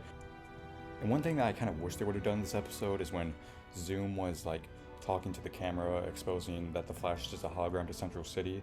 I feel like he should have revealed his identity as well, just to make more chaos, because what they could have done was they could have had his identity revealed, then they could have done Flashpoint and made that never happen. So I'm not going to count that as a negative, but I still think that would be kind of an interesting thing they could have tried. Next up, we have Season 3, Episode 22, Infantino Street. This episode kind of reminds me of like an event, like a big scary event that's going to take place in the future, whether that be a job interview, a race. And with this episode, it's Iris being killed. And I just, for some reason, the moment they wake up in the morning, it just feels so eerie, because they realize this is the day that it's going to happen. And I think this episode does a really good job of giving me that type of eerie feeling, just because this is one of the benefits of having like a longer type season, because when you have like 23 episodes per season, you can build it up a lot, and the build up I thought was pretty good for the most part. And usually with episodes like this, it'd be kind of like the first act and second act would be a little slower, but like for the most part, like it was pretty action-packed the full episode, because we have Barry teaming up with Snar trying to get this device, and King Shark shows up out of nowhere, and we get this cool little Jaws reference, and his whole hand comes off, so that whole scene was fantastic. And then the way they handled Iris' death was, or should I say HR's death, but I was going to call it Iris here because it makes more sense. And I think if this was the actual death of Iris West, I would have been fine with that, because the way they handled it was so good. They do kind of ruin it in the next episode, but I think the way they handled it in this episode is definitely deserving of a top 10 spot for The Flash. Next up, we have Season 6, Episode 7, The Last Temptation of Barry Allen, Part 1. Now, I did originally have this episode in the top 3. I bumped it out a couple spots just because I wasn't a huge fan of the side storylines, but this episode still is a really intriguing episode. I always thought people thought Bloodwork was a good villain, but as the years went on, I've heard some people say he's just alright and just kind of forgettable, but I think he's honestly a pretty underrated villain. I just love the design, I love all the makeup, and the final CGI form, which I think actually looks really good. The opening to the episode between the elongated man and Bloodwork, I just think it's nothing too special, but I just think the music in that scene is fantastic. Like, sometimes I just rewatch it just so I can listen to the soundtrack. And for me, not everyone will agree with me on this, but I think this is Grant Gustin's best performance he's ever given on this whole show. Like, the scene between the Speed Force and Bloodwork, I just think his acting is so out of this world. Like, I feel like this is Oscar worthy. Not to mention the production design of this episode is just chef's kiss. It's beautiful for all the Bloodwork nightmare scenes and the homemade lasagna scene where everyone's like eating the blood in the lasagna. You can tell all the actors probably had a really fun time filming that scene. And this isn't really for this episode, but I just wanted to talk about it here really quick.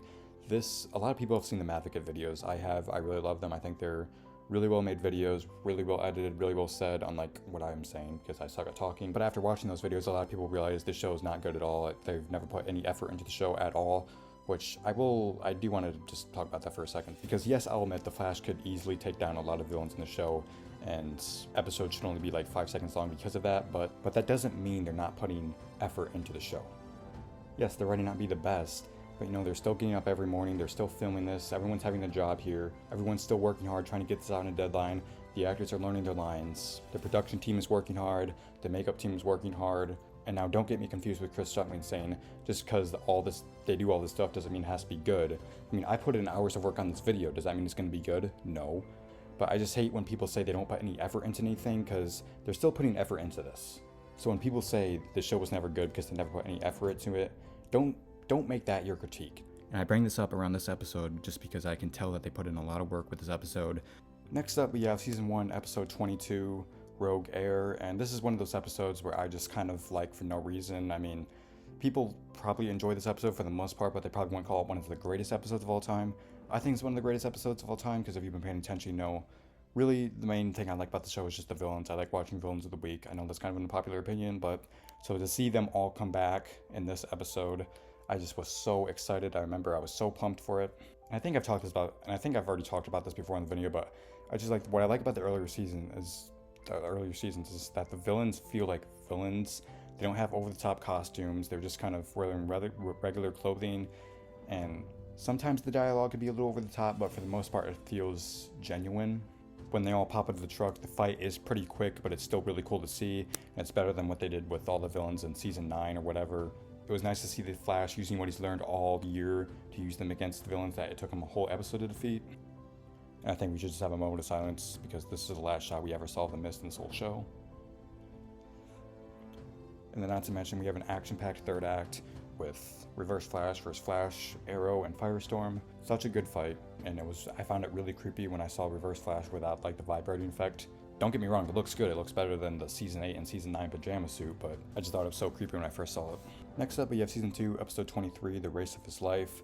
Grant Gustin's acting in the opening to the episode, so should give him an Oscar, to be honest. I know I said his best performance was in Season 6, Episode 7, but his performance is still just as good here. Then it's followed by an amazing opening fight between Flash and Zoom making a time remnant, then Zoom just killing his time remnant right in front of Barry. Just action-packed, crazy, I just love it. I do have one small negative, I think I should say. It doesn't affect the episode too much for me, but the acting seems a little flat in this episode for some reason. Mostly just towards like the middle, the opening. Like I said, Grant Gustin's performance was amazing, but like Cisco and Caitlin and everyone else just had like very flat performances, like you can see here. Let him go. After we race. Cut the crap. We know you plan to power up the Magnetar so you can destroy the multiverse. Get back to Star Labs. It's safer. We're not going anywhere. We got eyes and ears right here. Either he goes, or we all die together. Wait. Barry. Kick his ass. I point this out because I know all these people are really, really good actors. Like, I've seen them do brilliant stuff. So to see them at this middle school type level is just kind of random. Like, I don't know if it was the direction problem or writing problem, or they just didn't have enough time to memorize lines, but it is always kind of just bothering me a little bit, so I just thought I should bring it up. But I still thought Teddy Shears did a really good job. I thought his monologue to Joe was absolutely fantastic. Him explaining how he got his speed and him going to other Earths and him finding the real Jay Garrick and stuff. And then I think the transformation into Black Flash, I had a problem with that when I first saw it, but I just think, looking back at it now, I think it's kind of a cool way to end Zoom. Like, he became Death, essentially. And then to see John Wesley Shipp in the Jay Garrick costume, it's just... I never even watched the 90s show, and I just got really nostalgic for no reason. And again, something the earlier seasons do better than the later seasons is that the finales feel like finales. Like, I feel like I've been with these characters all year, and now I'm finally saying goodbye. Like, the scene in the breach room where they're all gonna go, where Harry and Jesse and Jay are gonna go back to Earth 2 or Earth 3 or whatever. Like, it just felt so, like, I felt like I was saying goodbye to these characters I've been with all year, because I have been with them all year. Next up, we have Season 1, Episode 23, Fast Enough. So the whole season has been building up to Barry going back in time to save his mother, and delivers on that. The build-up in the later episodes in Season 1 are just crazy, so the fact that it all built to this, I just felt like it was unbelievable, honestly, to see Barry do this. And the scene in the pipeline where he's saying goodbye, kind of like I was just saying like a second ago with all of them in the breach room saying goodbye, like it just felt so crazy. Like, I honestly thought like I was one of those characters saying goodbye to Barry forever. And then Grant Gustin taking it up a couple more levels. The scene with his mother is just absolutely beautiful. I mean, the whole scene, like, it made Kevin Smith cry. Then we have him come back to the pipeline and we have this huge epic battle with the Reverse Flash. And it's kind of interesting because, I mean, Barry really never defeats the Reverse Flash this season. Like, Reverse Flash was about to kill him, and then Eddie shoots himself, which, again, the acting was great in that scene. Tom Cavanaugh also kills it in this episode, with him being the Reverse Flash, and I think it's the acting in this was really good. As for negatives, I will say I think it is a little ridiculous how this whole building just kind of snapped in half. Like, everyone in that building is dead, and they never really talked about it. Something that they kind of just swept under the rug, because we never really hear about this again. But nevertheless, I think it's still a great way to end off the season. So now we have made it to the top 3. I'm still shocked that I'm here, like the fact that I've made it this far in this video, because I really thought I was going to give up around like the 120 spot, the 130 spot, but I'm still here, and the fact that I only have 3 more episodes that I have to talk about is kind of crazy. To spare you the pain, I'm not going to talk about these episodes too much, because you pretty much already know why they're great, and plus you're probably sick of hearing my robotic, stumbly, mumbly AI voice, so I'm just going to give very quick reviews, so this video will almost be over. We are almost done. So coming in 3rd place, we have Season 4, Episode 15, Enter Flash Time. The lighting, the production design, the camera work, the cinematography is all top notch. This is a Flash episode. If you want to show someone the Flash, they're not sure if they should watch or not, just show them this episode, because like it really has no connections to really anything else. Like, there's some drops to the thinker in there, but the majority of the episode is just Flash doing Flash action, interacting with other speedsters, and just figured out a Speed Force way to stop the problem. Like, this is the Flash. Like, this is what a Flash episode is. There are no forgettable side storylines. The episode just focuses on Barry trying to fix this bomb problem with the help of Jay Garrick and Jesse. And Jesse has this really cool relationship with Harry in this episode about his dead mother, and I just think it's all handled so well. This lightning effect looks beautiful. Like, it just, I still don't even know like how they, like the way they went about filming this, because I mean, everyone's frozen in the background. We have this lightning effect behind Barry. Barry's moving in slow motion. It just looks beautiful. And then the cherry on top is the Season 4 suit. The Season 4 suit looks amazing. I wish they would have used it more. And I'm going to be a little brat and complain about one little thing.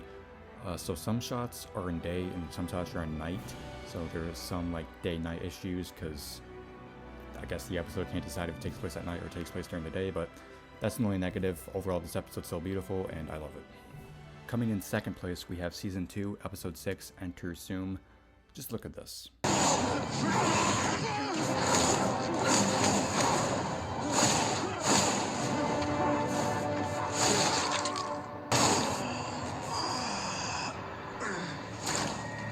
Goodbye, Flash.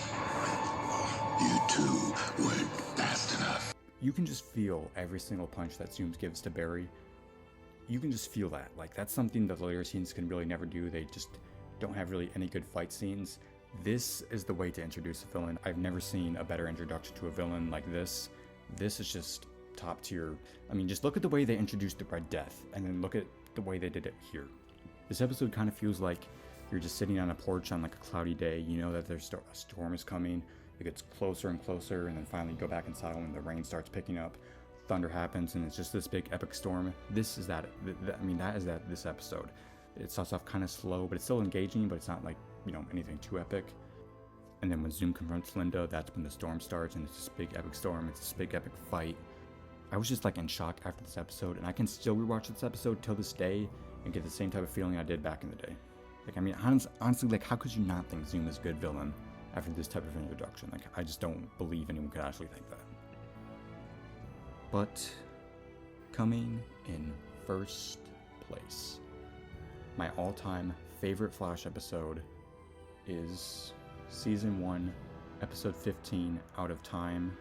This episode came out 10 years ago, and I can still remember how mind-blown I was after just seeing this episode. Like, I still didn't even really believe what I even saw. Like, I was just sitting there just like, wow, that was epic. Like, I really don't understand how someone could not like this episode. We have Captain Sang being paralyzed, Joe being kidnapped, Cisco finding out who Dr. Wells really is, and then he gets killed.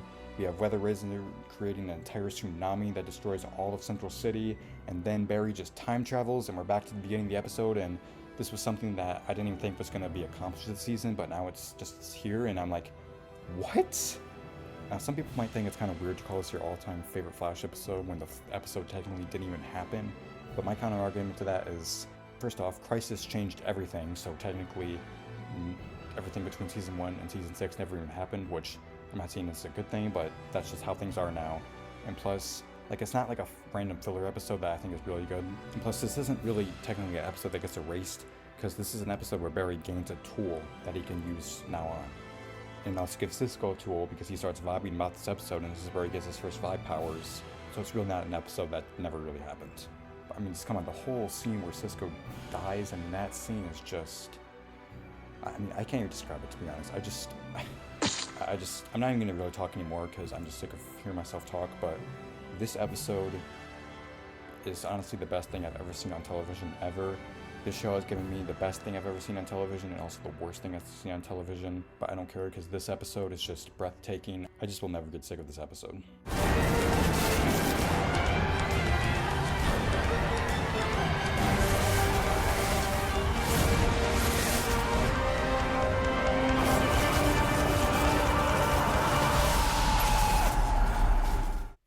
There you have it, all 184 Flash episodes ranked. I still can't actually believe I'm done with this. Am I proud of this video? Not really, but I'm proud of the fact that I never gave up on the video. There were countless of times, especially when I first started making it, I was like, this is dumb, I do not want to do this. I don't think it's coming together well, I hate the sound of my voice. This is just draining my soul, but as you know, the show's definitely had its ups and downs for me. I'm aware of the numerous amount of plot holes that the show has and some things that just don't make sense, but that will still never not make me like the earlier seasons. The show's been a part of my life for the past 9 years. It's actually kind of funny because high school, the show, and another show I watched called Barry all ended in the same week, so now I'm officially saying goodbye to the show. This video, on basic terms, was really just a pain in my ass to make. I never looked forward to editing it. This is not the type of editing I like to do. Even the pre-production stuff was an absolute nightmare because when I was actually making my list, I thought I had all 184 episodes, but it only came out to like 164, so I was missing a whole bunch of episodes that I didn't even know I was missing, and then I had to go and rearrange everything. It was just a nightmare. I hated it. But if things were easy, life would be boring. I probably won't make anything like this again unless like there was a huge like positive response on this video, which I doubt will happen. I want to try to branch out to other forms of content, like more animation stuff, just because I prefer visual storytelling instead of me just talking into a mic for endless amount of times. So very unlikely I'll make anything like this again because Flash is over. I don't want to milk any more Flash content because it just will seem forced and I won't be as passionate about it. So I'm just going to stop talking now because I think my computer is even sick of me talking and I'm sick of me talking and you're probably sick of me talking. So it's time to end this video. If you want to share some of your favorite and least favorite Flash episodes in the comments, feel free to do so. But for now, I'm going to go away and take a nap, and I will see you all hopefully next time. Goodbye.